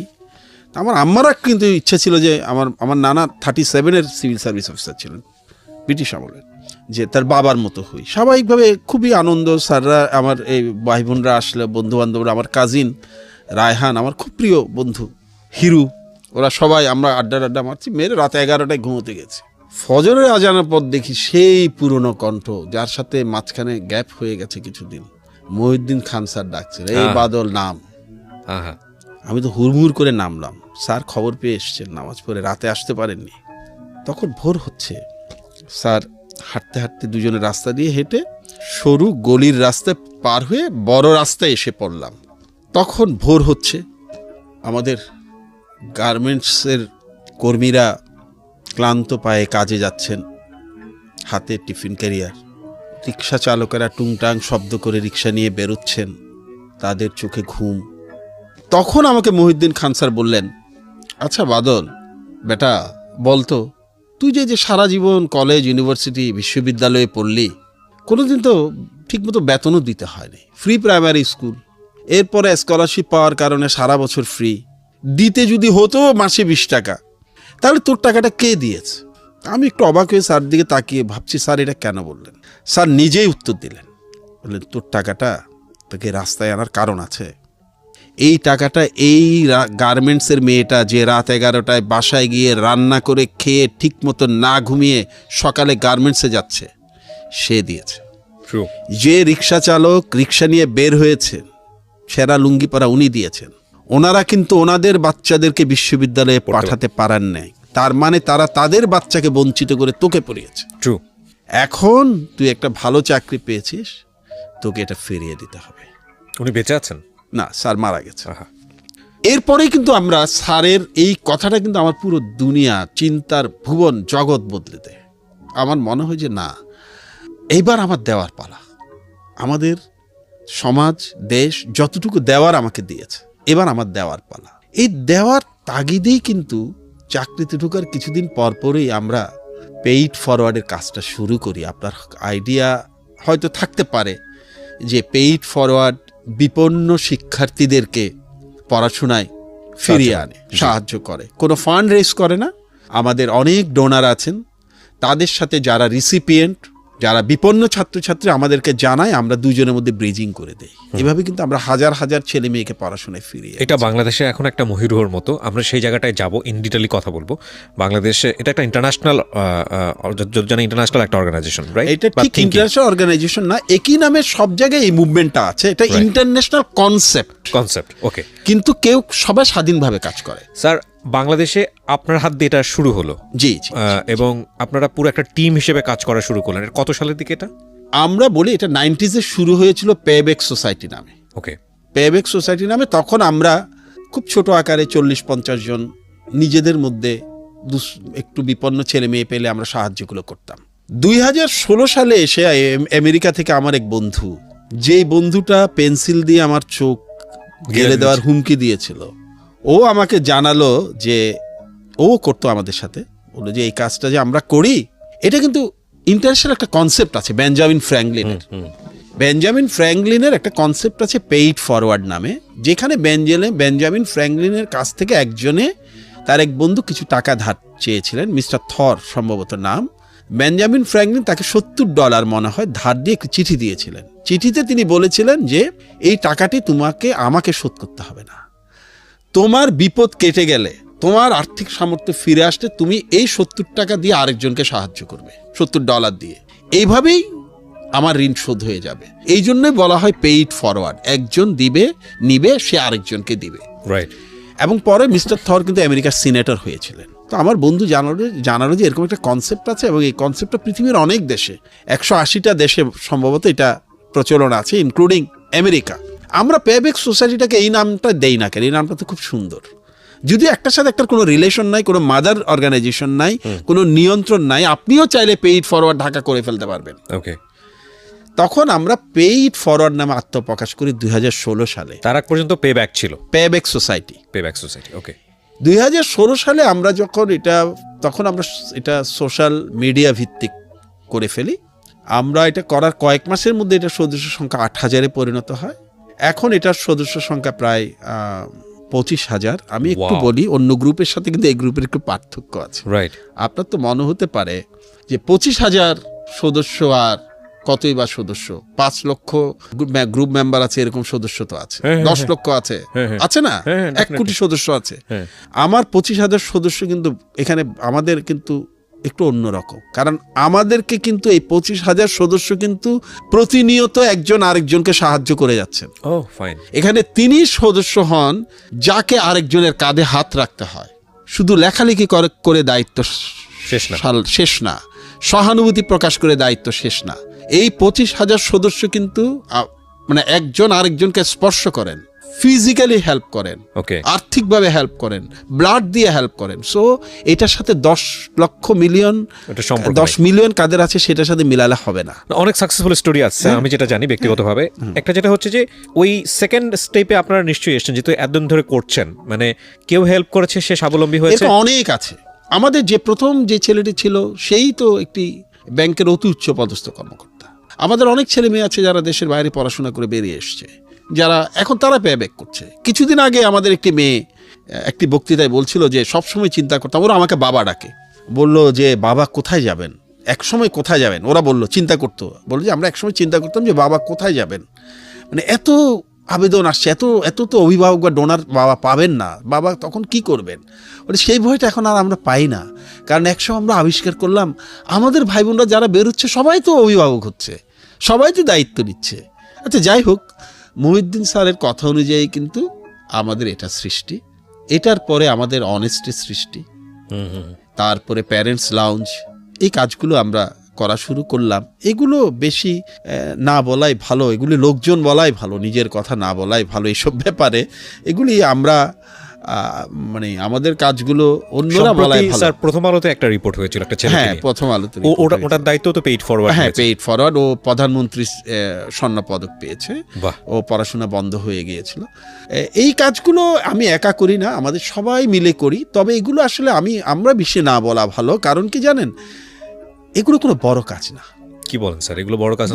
বড় কাজ না, এগুলো করাটাই স্বাভাবিক। Point, agreed. আমরা করি না বলি এগুলোকে মানে এগুলোকে বড় করে দেখি। রাইট, এটা আসলে মানুষের দায়িত্ব। পেইড ফরওয়ার্ডকে বড় করে দেখি, অনেস্টকে বড় করে দেখি, প্যারেন্টস লাঞ্চকে বড় করে দেখি, অজ্ঞাত রোগীদের সেবা দেয় সেটাকে বড় করে দেখি। না না, এটা বড় না তো, এটা তো আমার আর আপনার দায়িত্ব। True, agreed. আপনি এই সমাজ থেকে পেয়েছেন না, এই সমাজকে আপনার পে ব্যাক করতে হবে না, হক আছে না, 17 কোটি মানুষের দাবি আছে না আপনার প্রতি, যাদের টাকায় আপনি পড়াশোনা করেছেন। একমত। এবং আমি দুজনেই আমি প্রত্যেক ধর্ম বলে, বিশেষ করে ইসলাম একটা কথা স্পষ্ট করে বলে যে মহান আল্লাহ তাআলা কিন্তু সব গুনাহ মাফ করবেন, হকের গুনাহ মাফ করতে পারবেন না যদি সে না মাফ করে। যদি যার হক আপনি আদায় করেননি সে মাফ না করে, তাহলে হাসরের দিন এই 17 কোটি মানুষের কাছ থেকে মাফ চাইবার জন্য তাদেরকে আপনি জড়ো করতে পারবেন? True, very important. আমাকে মাঝে মধ্যে যখন লোকজন বলে যে আপনি ভাই এই কেন, মানে আপনি কিভাবে, মানে কেন এগুলিতে জড়ালেন, কিভাবে করলেন, কেন করলেন, আপনারা কেন করেন, মানে আসলে খুব ভালো লাগে আপনাদের দেখে। তখন আমি মাঝে মধ্যে বলি এটাতে ভালো লাগার কিছু নাই, এটা মোটেও এক্সেপশনাল কিছু না, এটাই স্বাভাবিক, এটা করতে হবে, এটা আপনার দায়িত্বের মধ্যে, এটা আমার দায়িত্ব। এটা আমাকে জিজ্ঞেস করা হবে যে তুমি কি করে এসছো পৃথিবীতে, তোমাকে যে আমি স্বর্গে দিব, বেহেশতে দিব, জান্নাতে দিব, তুমি কি করে এসছো পৃথিবীতে, কে তোমার পক্ষে সাক্ষী দিবে যে উনি আমার জন্য এই কাজ করেছেন? আমি তো নিজের স্বার্থে করছি। পেইড ফরওয়ার্ডের হাজার হাজার ছেলে মেয়ে পড়াশোনা করে মানুষ হচ্ছে, আমাকে বাবা ডাকে, অবশ্যই তাদের উপকার হচ্ছে, কিন্তু মূল স্বার্থটা কিন্তু আমার, সেটা হচ্ছে নিজেকে পার করা। এই পেইড ফরওয়ার্ডটা করতে গিয়ে একসময় আমরা দেখলাম যে আমরা আমাদের ছেলে মেয়েদেরকে খুব বেশি তো টাকা দিতে পারি না, এভারেজ 3,000, 4,000, 5,000 টাকা করে দেই এখন প্রতি মাসে। আমি দেখি যে 3-4 হাজার টাকা দিয়ে হয়তো তার পুরোটা হয় না। তখন আমরা চিন্তা করলাম যে তাদের লাইফকে কম ব্যয়বহুল করা যায় কিনা, লেস এক্সপেন্সিভ করা যায় কিনা। যে বাচ্চাটার মাসে 5,000 টাকা লাগে তার মাসের খরচ যদি 3,000 টাকায় নামিয়ে আনতে পারি তাহলে তো তার 2,000 টাকা সেভ হলো, 2,000 টাকা হেল্প করা হলো। তো তখন আমরা অনেস্ট করলাম। অনেস্টটা পশ্চিমা বিশ্বে একটা প্রচলিত চ্যারিটি কনসেপ্ট। আমরা আমাদের বন্ধু বান্ধবদেরকে বললাম যে তোমাদের পুরনো গুডস, ব্যবহৃত অব্যবহৃত যত পণ্য বাসায় আছে, দেখবেন আপনি টি শার্ট এনেছে আপনার জন্য, আপনার বন্ধু বাইরে থেকে 3টা, একটা ছোট হয়ে গেছে ফেলে রেখেছেন। কেউ একটা শু এনেছে, হচ্ছে না, ফেলে রেখেছেন। আপনার মেয়ের জন্য জামা কিনেছেন, বাচ্চারা মাশাআল্লাহ দ্রুত বড় হয়ে যায়, সেই জামাটা আর পরতে পারছে না। আপনার বাসায় খুঁজলে আমি গ্যারান্টি দিচ্ছি আপনি এরকম 20 থেকে 25টা আইটেম পাবেন যেটা আপনার কোনো কাজে লাগছে না। আমরা আমাদের বন্ধুদেরকে বললাম আমাদেরকে এইগুলো দাও, কার কাছে কি আছে, জিজ্ঞেস করলো কি চাও, আমি বললাম ভাই আলপিন থেকে অ্যারোপ্লেন সব দাও। তখন আমরা অনেস্ট গ্রুপটা করলাম ফেসবুকে। তখন আমাদের কাছে আমাদের বন্ধু বান্ধবরা প্রথমে জিনিস পাঠানো শুরু করলেন, জামা, জুতো, ব্যবহৃত জিনিস, অব্যবহৃত জিনিস, কেউ কিনেও পাঠাতে শুরু। কেন? ওরা জিজ্ঞেস করলো কেন। আমি বললাম এটা দিয়ে আমি একটা নতুন প্ল্যাটফর্ম করব। প্ল্যাটফর্মটার নাম হবে অনেস্ট। সেটা হচ্ছে তোমার এই টি শার্ট, যেটা নতুন টি শার্ট, যেটার দাম বাজারে হয়তো 1500 টাকা, এটা আমি 300 টাকায় ছাড়বো। তাহলে আমার একটা বাচ্চা 300 টাকায় একটা 1500 টাকা দামে শার্ট পরতে পারবে। কিন্তু মজাটা এখানে শেষ না। আমাদের এই অনেস্টের পার্টনার হচ্ছে কিন্তু আমাদের মেম্বাররা যারা কিনেন, 60% প্রফিট যায় তার কাছে।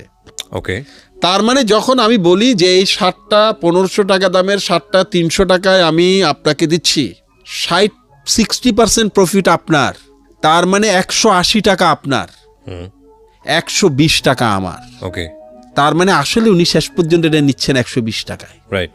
সেই 120 টাকায় যে 40% আমি পাচ্ছি, সেটা আবার চলে যাচ্ছে চ্যারিটিতে। কিভাবে যাচ্ছে? আমাদের একটা স্লোগান আছে অনেস্টের। প্রথম স্লোগান হচ্ছে স্টপ সেলিং, স্টার্ট হেল্পিং। ওকে। এরপরে আমাদের একটা 5 লাইন আছে। সেই 5 লাইন হচ্ছে if you have a bad day today, আজকে যদি আপনার দিনটা খারাপ হয় দয়া করে আমাদের বলুন, আমরা আপনার পাশে দাঁড়াবো। মানে আমাদেরকে শুধু জানালেই হয় যে আমার কাছে আজকে কেনার টাকা নাই, আমরা সেটা ফ্রি দেই। ওই 40%-এর একটা অংশ চলে যায় অপারেশনাল এক্সপেন্সেস, আর বাকিটা কিন্তু ফ্রি গুডস। ওকে। অনেস্টে 3টা পণ্য যদি দামে হয়, আপলোড হয়, বা বাজার মূল্যের চেয়ে 10 ভাগের 1 ভাগ দামে, ইভেন খাদ্যপণ্য কিন্তু আমরা বাজারে পেঁয়াজ যখন 250 টাকা তখন আমাদের এখানে 60 টাকা ছিল, 60 টাকা ছিল। ওটাকে আমরা বলি লস সেগমেন্ট। অনেস্টলি 1 টাকা প্রফিটও কিন্তু আমরা নেই না। ওই তখন ফ্রি সেগমেন্ট থাকে। ফ্রি সেগমেন্টে জামা, জুতা, কাপড় চোপড়, লুঙ্গি, বই, যা যা লাগে, তেল, নুন, সাবান, যা লাগে সব আছে।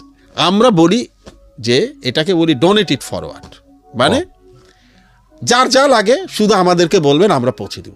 আর আমাদের সদস্যদেরকে বলি ভাই সবাই তো অনলাইনে আসতে পারবে না, সবাই তো এটার খবর জানবে না।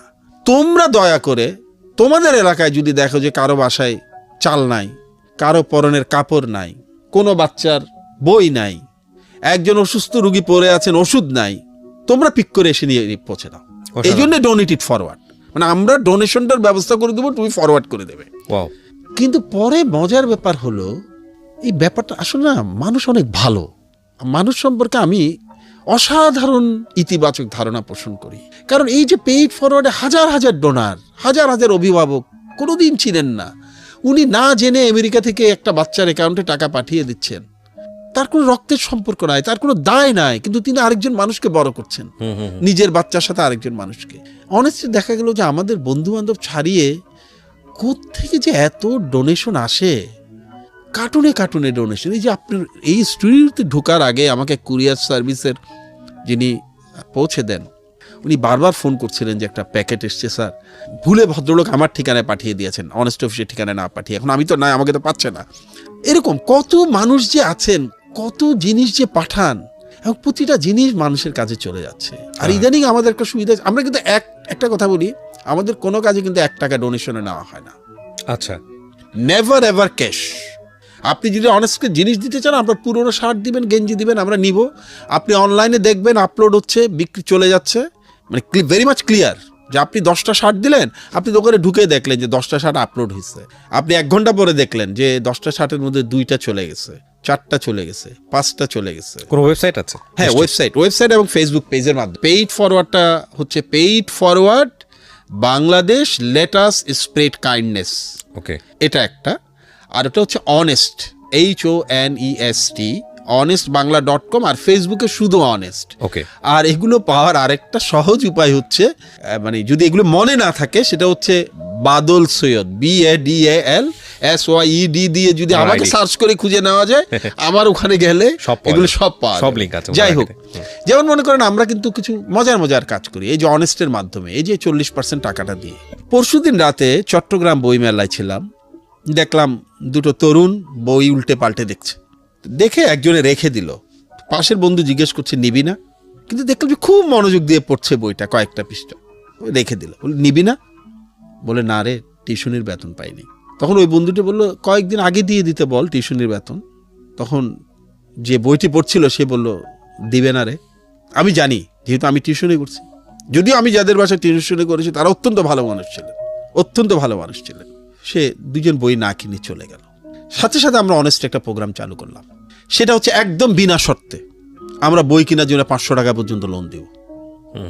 শুধু বইটা কিনে রিসিপ্টটা আমাদেরকে ইনবক্স করে দিতে হবে বই কেনার প্রমাণ হিসাবে, এবং এটা আপনার সুবিধা মতো সময়ে 500 টাকা আপনি আমাদেরকে শোধ করে দিবেন। আর যদি আপনি মনে করেন যে শোধ করতে পারবেন না, অন্যভাবেও শোধ করতে পারেন। সেটা হচ্ছে যারা চট্টগ্রামে থাকেন, আমাদের প্রচুর কাজ, তো প্রতি 8 মিনিটে অনেস্ট একটা প্রোডাক্ট সাপ্লাই দেয়, প্রতি 8 মিনিটে। ফাস্টেস্ট অনলাইন সব বলি আমরা।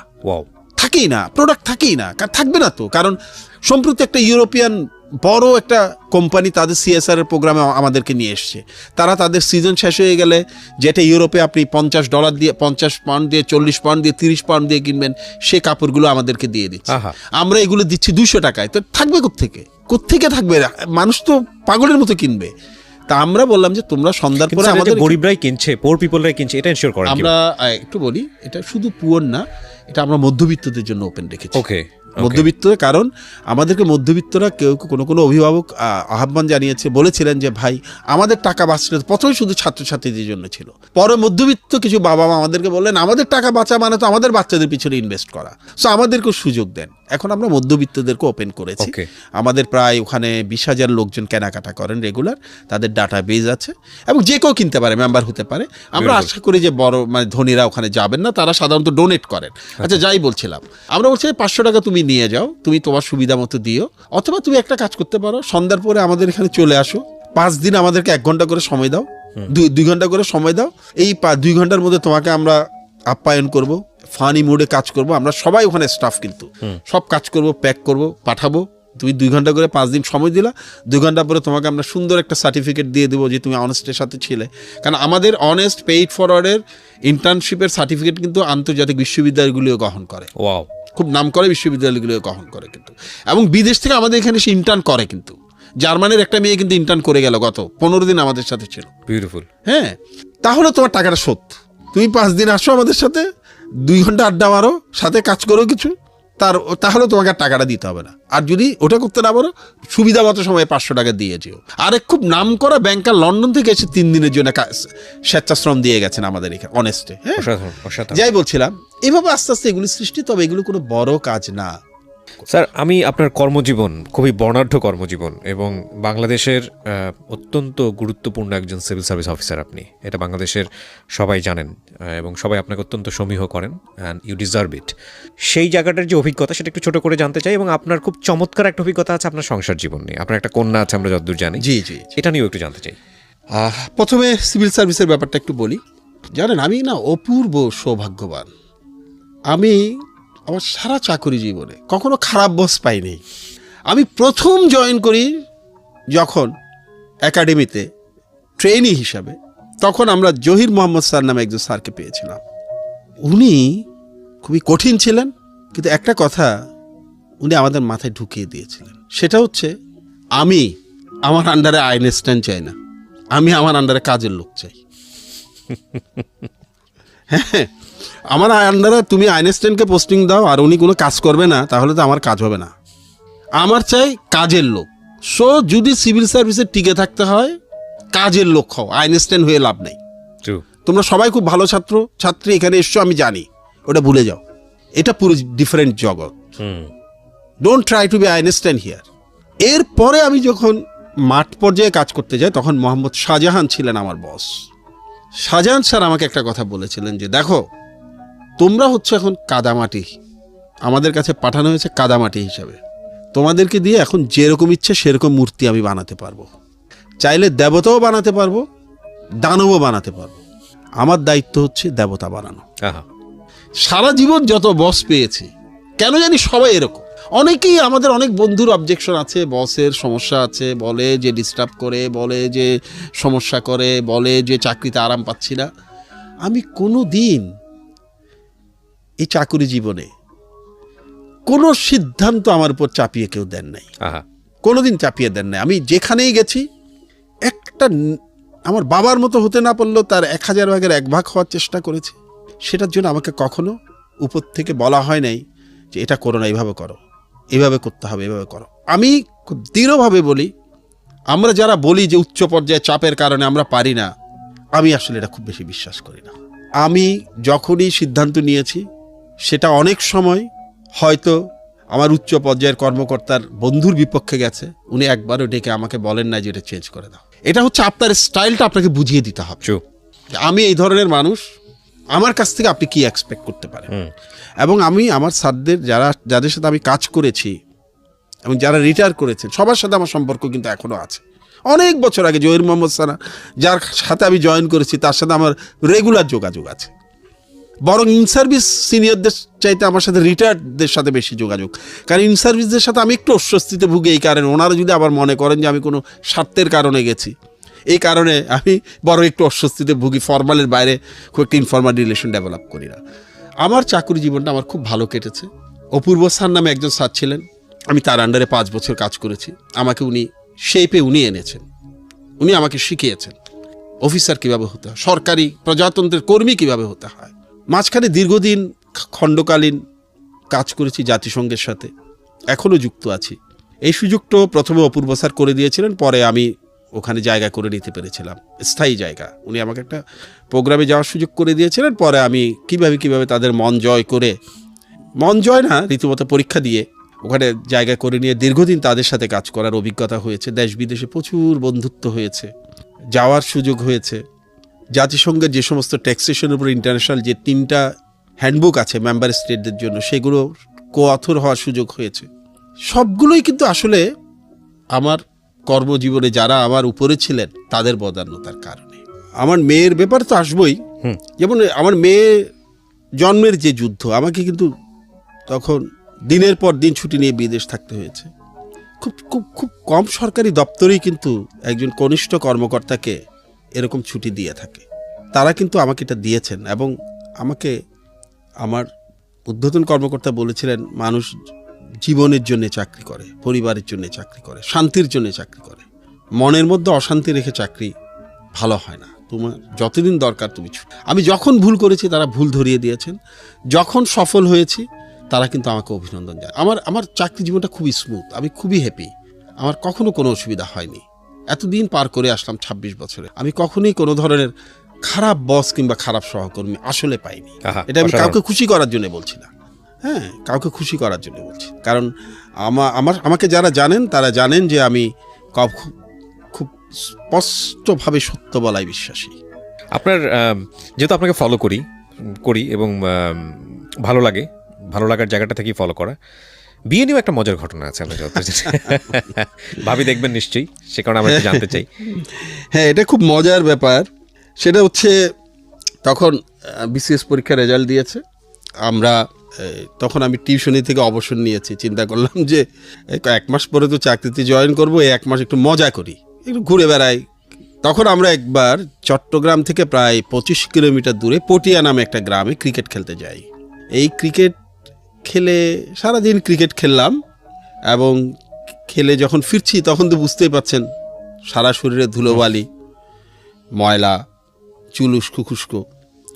বাসে করে যখন আসলাম আমরা পটিয়া থেকে চট্টগ্রাম শহর ঢুকতে হয় কালুরঘাট ব্রিজ পার হয়ে। তা আমি ছিলাম, আমার সাথে আমার মামাতো ভাই রায়হান ছিল, রায়হানের এক কলিগ ছিল আতাউর ভাই। এই আতাউর ভাই ছিলেন আবার রায়হানের গুরু টাইপ, আর রায়হান ছিল আমার গুরু টাইপ। হঠাৎ কালুরঘাটে এসে আতাউর ভাই লাফ দিয়ে কন্ডাক্টরকে বললেন, এই বাস থামাও, রুক্ষে বাস। হ্যাঁ, আমরা তো অবাক করি, এখানে কেন থামতে বললেন? বাস থামালো, হতচকিত হয়ে বাস থামিয়ে ফেললো। উনি লাফ দিয়ে আমাদেরকে হাতের ইশারায় নামার জন্য বললেন, আমরাও লাফ দিয়ে নেমে গেলাম। তখন বললেন যে এই সামনে এই যে জুট মিল দেখতেছিস না বিশাল, এটা আমার ফুফাতো ভাই থাকে, আমার ভাইজান থাকে, চল ওখানে গিয়ে খাই, ওখানে শুধু খাওয়া আর খাওয়া। আমরা তো খেলে টেলে এসছি, প্রচণ্ড ক্ষুধার্ত। তা আমরা খুব খুশি মনে যাচ্ছি, গেলাম। যাওয়ার পরে গেটে তো আর ঢুকতে দেয় না, কারণ এইসব মিল টিলে তো একটু গেট টেট থাকে।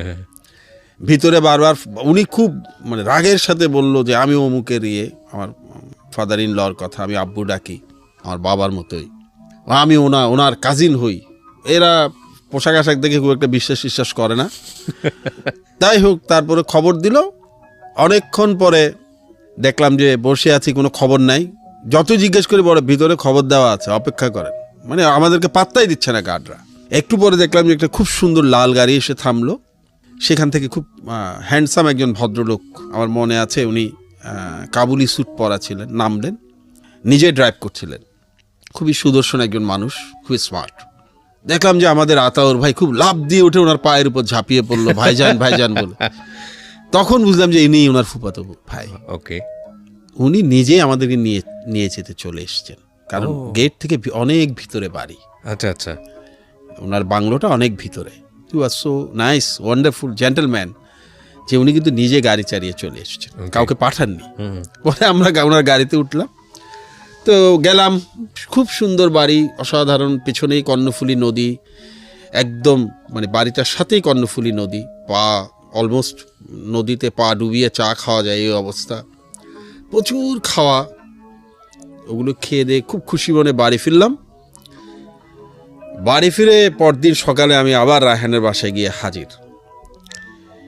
তো ওকে আমি বললাম যে তোর সাথে জরুরি কথা আছে। তো বললো কি কথা?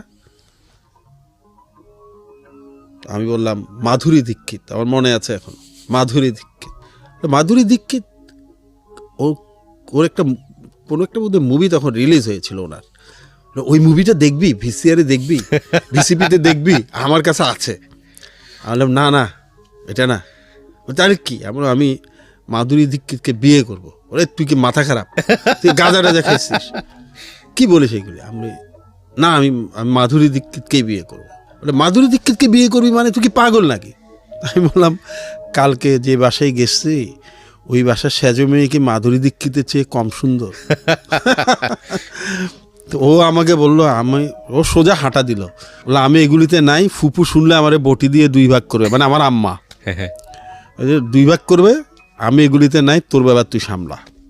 আমার বাবা ছিলেন আমার সেরা বন্ধু। আমি রায়হান থেকে খুব একটা সাড়া না পেয়ে আমার বাবাকে গিয়ে বললাম যে বাবা, কালকে একটা বাসায় গেছিলাম আব্বা, আমি কিন্তু I am talking from my heart, যার কারণে আপনাদের যে খুব প্রমিত উচ্চারণ সবসময় হয়তো অনুসরণ করবো না। হ্যাঁ, বাবাকে গিয়ে বললাম যে বাবা, আব্বা আমার একটা মেয়েকে খুব পছন্দ হয়েছে, দেখেছি আমি একটা বাসায়, আমি বিয়ে করব। আব্বা বললেন তোমার সাথে পরে নাকি? আমি বললাম না পরে না, এরকম রায়হান নিয়ে গিয়েছিল অমুকের বাসা। আব্বা আম্মাকে বললেন, আম্মা তো আমাকে পারলে আসলেই বটি দিয়ে কোপায়, কারণ এত অল্প বয়স, চাকরি বাকরি করি না, কিছু নাই, টাকা পয়সা নাই, আব্বাও রিটায়ার্ড। কিন্তু দেখলাম যে আমার আব্বার উৎসাহ আরও বেশি।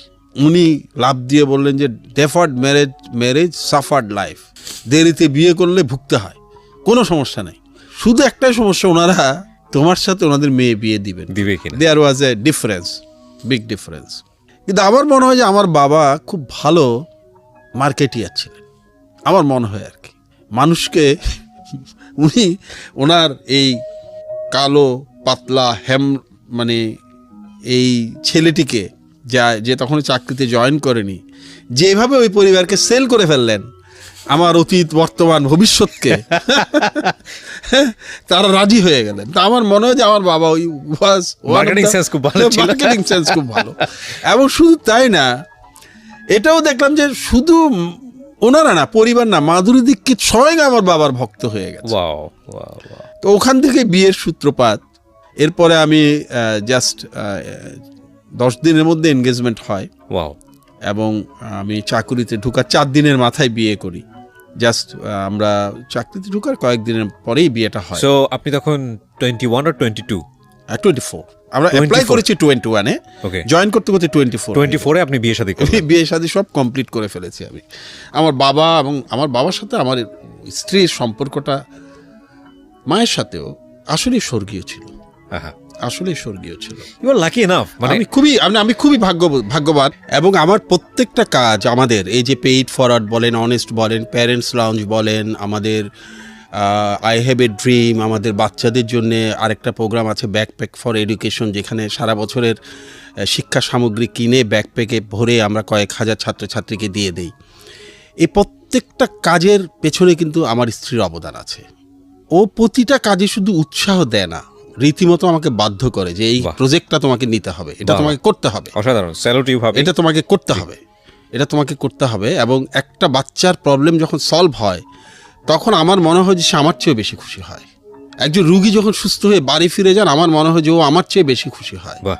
একজন বয়স্ক মানুষদের জন্য আমাদের যে প্রজেক্টটি আছে, তাদেরকে টাইম পাস করার জন্য আমরা লঞ্চ করেছি একটা প্যারেন্টস লঞ্চ। এটা পুরোটাই কিন্তু ওর ব্রেন চাইল্ড। ও বললো যে বয়স্করা কই যাবেন, তোমরা আড্ডা মারতে রেস্টুরেন্টে যেতে পারো, তোমরা আড্ডা মারার জন্য কত জায়গায় যেতে পারো, বেড়াতে যেতে পারো, কক্সবাজার যেতে পারো, ওনারা কোথায় যাবেন? ঘরে তো ওনাদের সময় কাটে না, ওনাদের জন্য কিছু একটা করো। ওর কথাতেই কিন্তু আমরা প্যারেন্টস লঞ্চটা করি, যেখানে বয়স্করা সম্পূর্ণ বিনামূল্যে, আমাদের প্রত্যেকটা প্রজেক্ট কিন্তু বিনামূল্যে এসে সময় কাটান এবং আমরা তাদেরকে বাবা মা ডাকি। যাই বলছিলাম, এরপরে আমরা একটা সমস্যার মুখোমুখি হলাম, সেটা হচ্ছে সন্তান লাভে। মেডিকেল সায়েন্স কোনো সমস্যা সেভাবে ডিটেক্ট করতে পারছে না, কিন্তু আমাদের সন্তানও পৃথিবীতে আসছে না। আমরা দেশে অনেক চেষ্টা করলাম, ব্যর্থ হলাম। এর মধ্যে কিন্তু আমার ইমিডিয়েট ছোটো ভাই জাপান চলে গেছে পড়াশোনা করতে, আমিও চাকুরি করি। তখন এই যে বললাম, আমার মামাতো ভাই রায়হান, আমাদের একটা পারিবারিক, ওদের একটা পারিবারিক শিপিং লাইন ছিল, সেই শিপিং লাইনে আমার স্ত্রী যোগ দিলেন। এবং শুধু যোগ দেওয়া না, যেহেতু রায়হানের মাধ্যমে বিয়েটা, রায়হান আমার স্ত্রীকে একদম আপন বোনের মতো জানে, সে একটা শেয়ারও ছেড়ে দিল এই কোম্পানির। এই কোম্পানিটা বেশ প্রতিষ্ঠিত কোম্পানি এখন। আমরা তখন সিদ্ধান্ত নিলাম আমরা দেশের বাইরে যাব। এবং দেশের বাইরে যাওয়ার জন্যে তখন আমি বুঝলাম যে একটা পরিবার, বর্ধিত পরিবার, শুধু পরিবার না, কত আন্তরিক এবং মহৎ হতে পারে। কারণ আমি তখন চাকরিতে ঢুকেছি 4-5 বছর, আমার কিন্তু সঞ্চয় নাই। আমি যে ব্যাংককে গিয়ে চিকিৎসা করাবো, সিঙ্গাপুরে গিয়ে চিকিৎসা করাবো, একটা বড় সাপোর্ট দিয়েছিলেন আমার আব্বু। আমার যদিও শব্দটা উচ্চারণ করতে ইচ্ছা করে না, তবুও একটু ক্লিয়ার করার জন্য বলি, আমার ফাদার ইন ল, কিন্তু আমি এটা বলতে চাই না, উনি আমার বাবাই। ওই আমার বিয়ে সূত্রে পাওয়া দুটো, আমার 3টে বোন আছে, 4টা বোন ছিল, একজন মারা গেছেন, আর ভাই আছে। ওরা কিন্তু আমার ভাই বোনই, ভাই বোন বলতে ভাই বোনই, যা আছে তাই কিন্তু তারা আমাদের পিছনে ইনভেস্ট। আমার ছোট ভাই জাপানে গেছে, আমার বোন তখন জাপানে গেছে, আমার ইমিডিয়েট বড় বোন, দুলা ভাই, এরা সবাই কিন্তু এই পুরো আর্থিক ব্যাপারটা দেখেন। আমরা ব্যাংককে গেলাম, আমরা প্রথম সিঙ্গাপুর গেলাম, আমরা ফেল করলাম। তারপরে আমার বোন এবং ভাই আমাদেরকে জাপান নিয়ে গেল। অনেক দিন ছিল আমার ওয়াইফ, প্রায় 7 মাস আমি ছিলাম অনেক দিন। এরপরে আমি যোগ দেই, সেখানে ফেল করলাম। এর মধ্যে আরও অনেক জায়গায় যাওয়া হয়েছে, সবগুলো জায়গায় ফেল করলাম। লাস্ট আমরা সিদ্ধান্ত নিলাম 2005 সালে আমরা একটা শেষ চেষ্টা করে দেখব। চিকিৎসা বিজ্ঞানে তখন একটা নতুন পদ্ধতি মাত্র এসছে, IVF, ইন ভাইট্রো ফার্টিলাইজেশন, যেটাকে অনেকে ভুল করে টেস্ট টিউব বলেন। আসলে টেস্ট টিউব না, কোনো বেবি টেস্টে হয় না, সবাই মাতৃগর্ভে হয়। টেস্টে শুধু পরীক্ষা নিরীক্ষা করা হয়, নিষিক্তকরণটা করা হয়। আমরা ব্যাংককে গেলাম 2005-এ।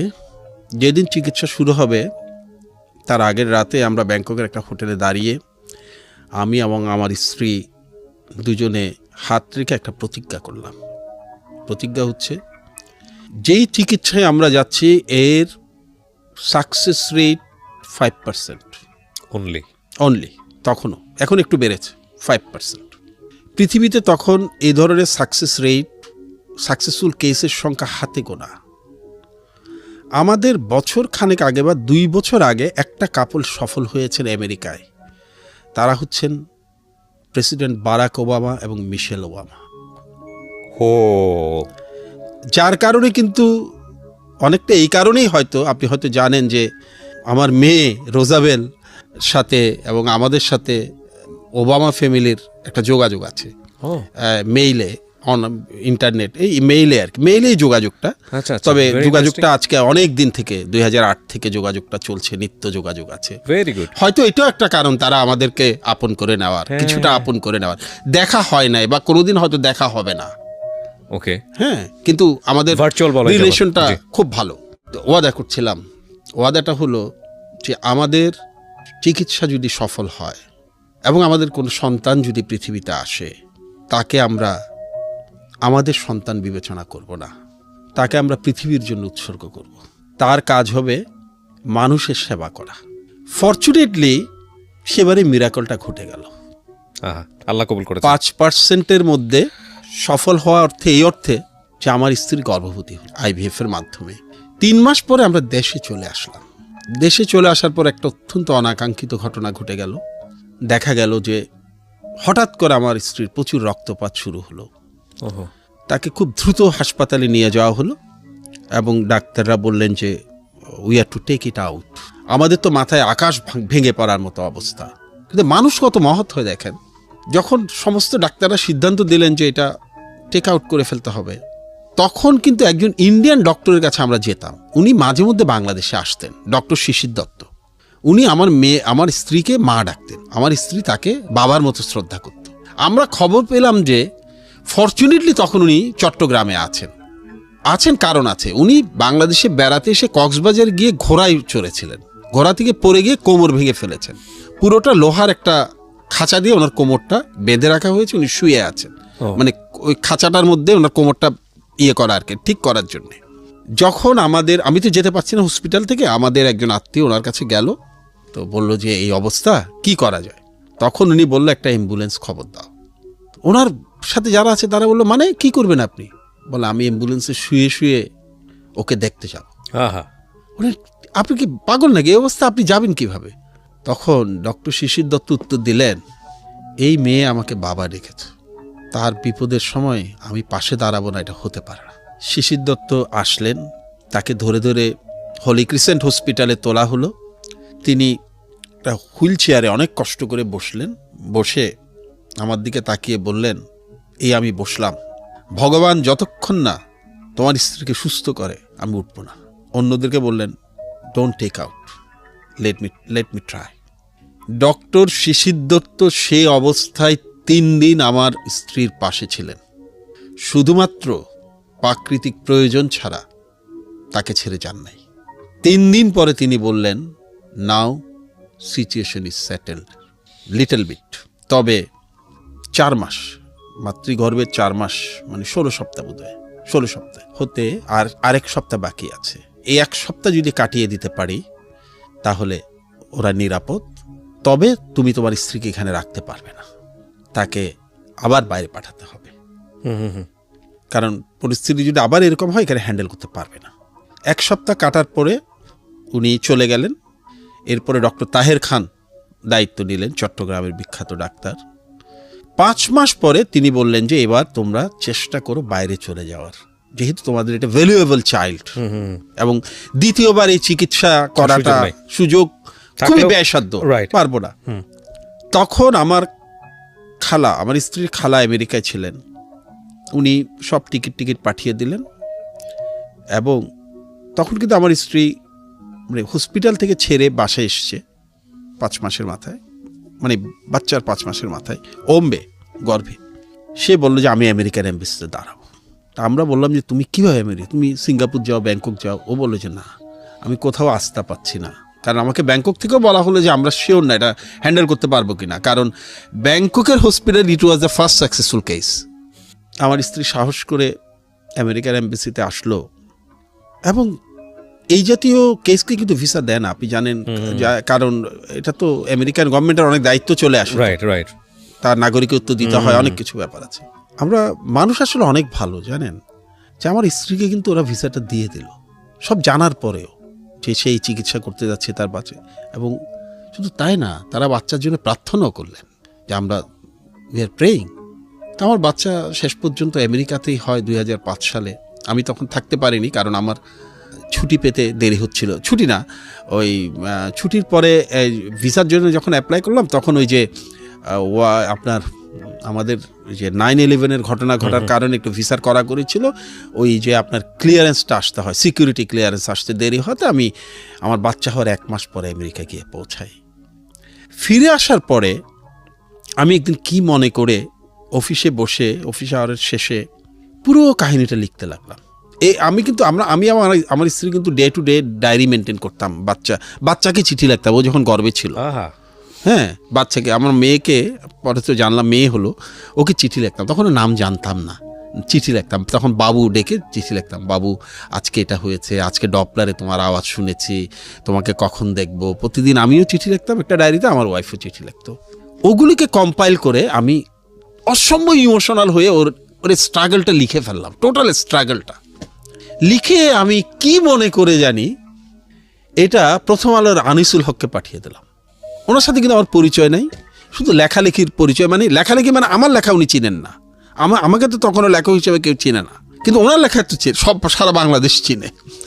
লিখে আমি ভুলে গেছি যে এটা তো আনিস ভাইকে আর এটা পড়বেন নাকি, আনিসুল হকের এত সময় আছে নাকি। মজার ব্যাপার কি জানেন, 2 দিন পরে আমার ফোন আসলো, একটা ফোন এসে বললো আপনি কি বাদল সৈয়দ বলছেন? আমি বললাম হ্যাঁ আমি বাদল সৈয়দ বলছি। বললো আমি আনিসুল হক বলছি। আমি প্রথমে বুঝি না, বললাম আনিসুল হক মানে আমি প্রথম আলো থেকে আনিসুল হক বলছি। আমার তো তখন অবাক, আমি বললাম আনিস ভাই আপনি? বললেন আমি আপনার লেখাটা পড়েছি, আমাদের বন্ধুরা পড়েছেন, আপনি যদি অনুমতি দেন এই জাতীয় অনেক পেশেন্ট বাংলাদেশে আছে, এই স্ট্রাগলটা তাদেরকে শেয়ার করতে চাই। তারা যদি এটা পড়ে, অনেকে যাদের পক্ষে সম্ভব তারা যদি উপকৃত হন, বা ইভেন আমাদের দেশের চিকিৎসকরাও তো উপকৃত হবেন, কারণ ওখানে পদ্ধতিটা তো লেখা, অনেক কিছু লেখা আছে। এটা নিয়ে আমরা একটা ছুটির দিনে লিড স্টোরি করতে চাই। আমি আমার স্ত্রীকে বললাম, আমার স্ত্রী বললো আমার কোনো আপত্তি নেই, যদিও এটা ব্যক্তিগত ব্যাপার, কিন্তু আমার আপত্তি নেই, কারণ মানুষ উপকৃত হওয়াটাই হচ্ছে মুখ্য। এরপরে প্রথম আলো এটা নিয়ে একটা লিড স্টোরি করলো ছুটির দিনে, এবং ছুটির দিন প্রথম আলো যেহেতু খুব জনপ্রিয় পত্রিকা, আমার মনে হয় রোজাবেলের বয়স তখন সম্ভবত 7-8 মাস, সে বাংলাদেশের সবচেয়ে বড় সেলিব্রিটি শিশুতে পরিণত হলো। অজস্র, তখন তো ফোন, মোবাইল ফোন সবার হাতে হাতে ছিল না, তারপরে ফোন আসতো অজস্র, চিঠি পেতাম। এমন অবস্থা হল যে ফোন আসার কারণ আছে, প্রথম আলো পরের সপ্তাহে প্রথম পাতায় ছুটির দিন আমার নাম্বার ছাপিয়ে দিল, বললো যে ওনার নাম্বারটা দিয়ে দিলাম, কারণ ওদের সুইচবোর্ড জ্যাম হয়ে যাচ্ছে। ওরা আমার নাম্বারটা ছাপিয়ে দিলেন, ওনারা বললেন যে এই হচ্ছে বাদল সৈয়দের নাম্বার, আপনারা ওনার সাথে যারা যোগাযোগ করতে চান যোগাযোগ করেন। এরপরে আনিস ভাই আমাকে বললেন যে বাদল এটা বই করে ফেলেন, কারণ বই করলে এটা দলিল হয়ে থাকবে, আরো ডিটেল লিখতে পারবেন, কারণ পত্রিকায় তো এত স্পেস দেওয়া সম্ভব না। পরে জন্মজয় নামে বইটা 2006 সালে বের হয়। আমাকে তখন কেউ চিনে না, সোশ্যাল মিডিয়া ছিল না, বিজ্ঞাপনের তো পয়সা থাকার প্রশ্নই উঠে না। সেই 2006 সালে বের হওয়া বইটা কিন্তু 3টা এডিশন বের হয়েছে। কোন পাবলিকেশন বের করেছে স্যার এটা? এটা প্রথমে করেছিল চট্টগ্রামের একটা প্রকাশনা, মাস মিডিয়া। প্রকাশকও তো নয়, আমার বই কে বের করবে বলেন? নিজের পয়সা দিয়ে বের করেছি বই, তাও কে করবে? 3rd এডিশনটা করেছিল জ্যোতি প্রকাশ, ঢাকা। জন্মজয়, আপনারা চাইলে জন্মজয়। এই বছর এটা আবার বের হয়েছে, অনেক বছর পর, 13 বছর পরে। এটা অনেকদিন মার্কেট, আউট অফ মার্কেট ছিল, কিন্তু পরে লোকজন আমাকে বললো যে, আমার বন্ধুরা অনেকেই বললো যে এটা তো বের করা উচিত, এটা অনেক দিন নাই, এটা বের করে, এটা অনেকেই খুঁজে বা অনেকেই পড়তে চায়, বা এখন অনেকেরও এটা দরকার আছে। এই গত বছর এটা বের হলো, সমরেশ মজুমদার এসে এটার মোড়ক উন্মোচন করলেন। যাই হোক, এটা বইটা খুব ভালো একটা হিট করলো ইমোশনাল কারণে। মানুষের একে তো আগে প্রথম আলোর একটা ব্যাকআপ ছিল, ওটাই বই হয়েছে। 3য় সংস্করণ শেষ হয়ে যাওয়ার পরে আমি আমার এক শুভানুধ্যায়ীকে পড়তে দিলাম, উনি খুব পড়াশোনা জানা মানুষ। উনি বইটা পড়লেন, পড়ে উনি আমাকে একদিন ডাকলেন, ডেকে বললেন যে তোমার বইটা আমার ভালো লেগেছে, খুবই ইমোশনাল বই, তবে তোমাকে আমি একটু উপদেশ দিই। আমি বলি দেন। উনি বললেন যে তুমি কি লেখালেখিতে কন্টিনিউ করতে চাও? আমি বলি হ্যাঁ করতে চাই। উনি বললেন যে তুমি প্রচুর পড়ো, আমি জানি, ছোটবেলা থেকে আমাদের পড়ার অভ্যাস, বই পড়ার অভ্যাস, প্রচুর বই পড়ার অভ্যাস ছিল, ওটাই বাঁচিয়ে রেখেছে, আসলে সব জায়গায় উতরে যেতে সহায়তা করেছে। উনি বললেন তোমার পড়ার অভ্যাস আছে আমি জানি, কিন্তু তোমাকে আমি একটু উপদেশ দিই, তুমি যদি লেখক হতে চাও আজকে থেকে 10 বছর একটা শব্দ লিখবে না, শুধু পড়বে। তোমার এটা জনপ্রিয়তা পেয়েছে, কোনো সন্দেহ নাই, বইটা খুবই ভালো, মানুষকে প্রতিটা ক্লাইলে লাইনে কাঁদাবে, এটাও ঠিক, কিন্তু সত্যিকার সাহিত্য হয়নি। 10 বছর দরজা বন্ধ করে পড়ো। দরজা বন্ধ রূপ করতে বলেছেন আর কি। আমি কিন্তু এরপরে 10 বছর একটা শব্দ লিখি নাই। এই 10 বছর আমি শুধুমাত্র পড়েছি, আবার সারা বিশ্বের বই, শুধু বাংলা বই না। 10 বছর পরে এসে আমার দ্বিতীয় উপন্যাস জলের উৎস বের হয়। রাইট। এরপরে তো তারপর তো লেখালেখির জগতে রেগুলার হয়ে গেলাম। যেহেতু আপনি ফেসবুকে আমাকে ফলো করেন বা দেখেন, আমরা বন্ধুত্ব আছে ফেসবুকের মাধ্যমে, আপনার তো ধারণা আছে যে আমার মোটামুটি বইয়ের পাঠক প্রিয়তা আছে। স্টিল আমি কিন্তু মনে করি যে আরো অনেক দূর যেতে হবে, পড়তে হবে, আরো অনেক পড়তে হবে। তো এখন লেখালেখিটাও একটা অনুষঙ্গ হয়ে গেছে, বই মেলায় বই আসে, বাচ্চারা পছন্দ, বাচ্চারা মানে আমার তো অনেক ছেলে মেয়ে, সবাই তো আমাকে বাবা ডাকে, ওরা কিনে আগ্রহ নিয়ে, ওদেরকে আমি মানাও করি যে তোমরা বই বেশি আমার কিনো না, কারণ পয়সা খরচ করার দরকার নেই, কিন্তু ইমোশনটাকেও সম্মান করতে হয়। সব মিলিয়ে আসলে ইটস এ ওয়ান্ডারফুল লাইফ। এই কথাটা আমি বলতে চাচ্ছিলাম যে ছবির মতো একটা জীবন, কি নাই আপনার এই জীবনে, স্ট্রাগল আছে, আপস অ্যান্ড ডাউন আছে, কিন্তু যেই জিনিসটা আপনি আপনার পরিবারের কাছ থেকে পেয়েছিলেন, বাবার কাছ থেকে পেয়েছিলেন, অনেস্টি, এই সততা আপনাকে আজকে অনন্য একটা উচ্চতায় নিয়ে গেছে। আমরা মনুষ্য জীবনে সবাই কিন্তু স্যার কম বেশি বিভিন্ন রকমের সমস্যার মধ্যে থাকি, বিভিন্ন সবাই, কিন্তু আমরা আমাদের ওই যে মোরাল প্রিন্সিপাল যেগুলো আছে, ভ্যালুস যেগুলো আছে, সেগুলোতে দাগ কেটে যায়। আমাদের এই সমস্যাগুলো কোনো না কোনোভাবে আমাদেরকে বের করে নিয়ে আসে সেখান থেকে। কিন্তু আপনার এই গল্পটা শুনে আমার কাছে যেটা মনে হয় যে অন্যরকম একটা উৎসাহ পাবো। এবং আমি সাজেস্ট করব যে আমার এখানে যারা আসেন, বিশেষ করে আপনি জানেন শওকত এসেছিল কিছুদিন আগে, পুলিশের কনস্টেবল, ওয়ান্ডারফুল সোল, এবং দ্ব্যর্থহীন কণ্ঠে আপনার কথা বলেছে যে আপনার দ্বারা উনি কি পরিমাণ ইন্সপায়ার্ড। তো তখন আমি বলছিলাম যে না, আমি তো তাকে চিনি। তো এই যে মানুষগুলো যারা বিভিন্নভাবে, একটা কথা আছে না, মানে আপনি যেমন আপনার পুরো দুনিয়াটাই কিন্তু সেরকম হয়ে যাবে। তো সামো আপনি যখন আপনি বলছিলেন যে আপনার অফিসের বসদের কথা বা সারাউন্ডিংয়ের কথা, সেই মানুষগুলোকে কাছে পেয়েছেন যে মানুষগুলো হয়তো আপনার মতো বা আপনার মতো করেই ভাবতে শিখেছে। তো আমি আপনাকে ধন্যবাদ জানাই যে আপনি আমার ডাকে সাড়া দিয়েছেন। শুধু সাড়া দেননি, আপনি আপনার ব্যস্ত সময়ের কিছুটা সময় আজকে আপনি দিলেন। আপনারা হচ্ছেন সমাজের রিয়েল হিরো। যে কথাটা বলতে চাচ্ছিলাম যে এই 2 ঘন্টা বা 1 ঘন্টা সময় যদি খুব মনোযোগ দিয়ে এই গল্পটা আপনারা শোনেন, তাহলে জীবনের অর্থ খুঁজে পাওয়া যাবে। আমাদের জীবনে মেন্টরশিপ খুবই গুরুত্বপূর্ণ, খুবই গুরুত্বপূর্ণ। আজকে এখানে বাদল সৈয়দ স্যারের যে গল্পটা আমরা আজকে এখানে তুলে ধরলাম, তার জীবনের মেন্টরশিপ যদি আমরা বলি, 2 ঘন্টা অনুষ্ঠান শুনে আমরা যদি বুঝি, সেটা হচ্ছে তার বাবা। আমাদের প্রত্যেকেরই জীবনে এরকম কিছু মেন্টরশিপের প্রয়োজন আছে। তো আমি মনে করি এই গল্পটা আপনার লাইফে একটা মেন্টর হতে পারে। স্যার, শেষের দিকে চলে এসেছি, আপনার মূল্যবান যদি কিছু বলার থাকে, উপদেশ দেবার থাকে আপনার জীবনের অভিজ্ঞতা থেকে।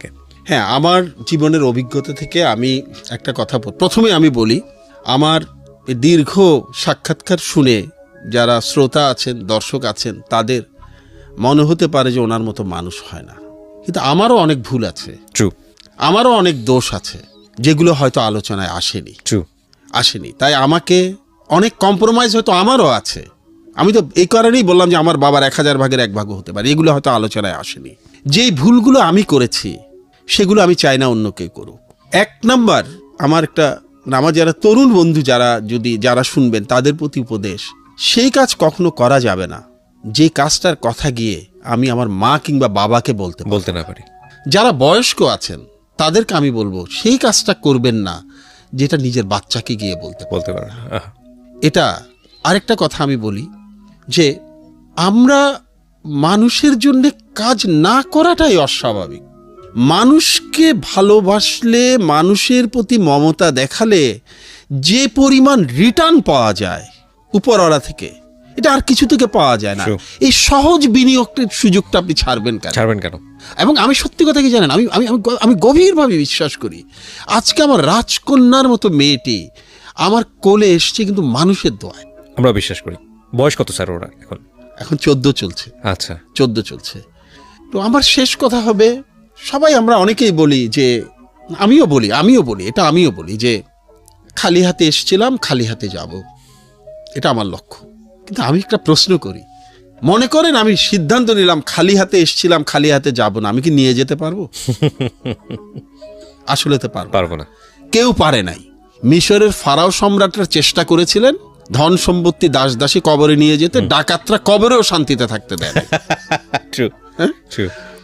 তাই আসলে পার্থিব জগৎটা খুব বেশি গুরুত্ব দিয়ে না দেখাই ভালো। And the thing is, asset যদি হয়, যদি অ্যাসেটের কথাই বলি, তাহলে অ্যাসেটটা হচ্ছে এইটাই, মানুষের অ্যাপ্রিসিয়েশন, মানুষের ভালোবাসা, মানুষের হ্যাঁ, আমি সেটাই আমি তো বললাম যে আমি নিজেকে পার করতে চাই মানুষের ভালোবাসা দিয়ে। মানুষের ভালোবাসাকেই আমি সঙ্গে নিয়ে যেতে চাই। আমি আসলে আর কিছু নিয়ে যেতে চাই না, চাইলেও আমি নিতে পারবো না। এই জিনিসটা যদি আমরা একটু মনে রাখি না, তাহলে কিন্তু অনেক সমস্যার সমাধান হয়ে যায়। রাইট, অনেক সমস্যার সমাধান হয়ে যায়। মানুষের জন্যই নিবেদিত হোক, আমার শুধু একটি প্রার্থনা, একটি কামনা। স্যার, আপনাকে আবারও অন্তঃস্থল থেকে ধন্যবাদ জানাই।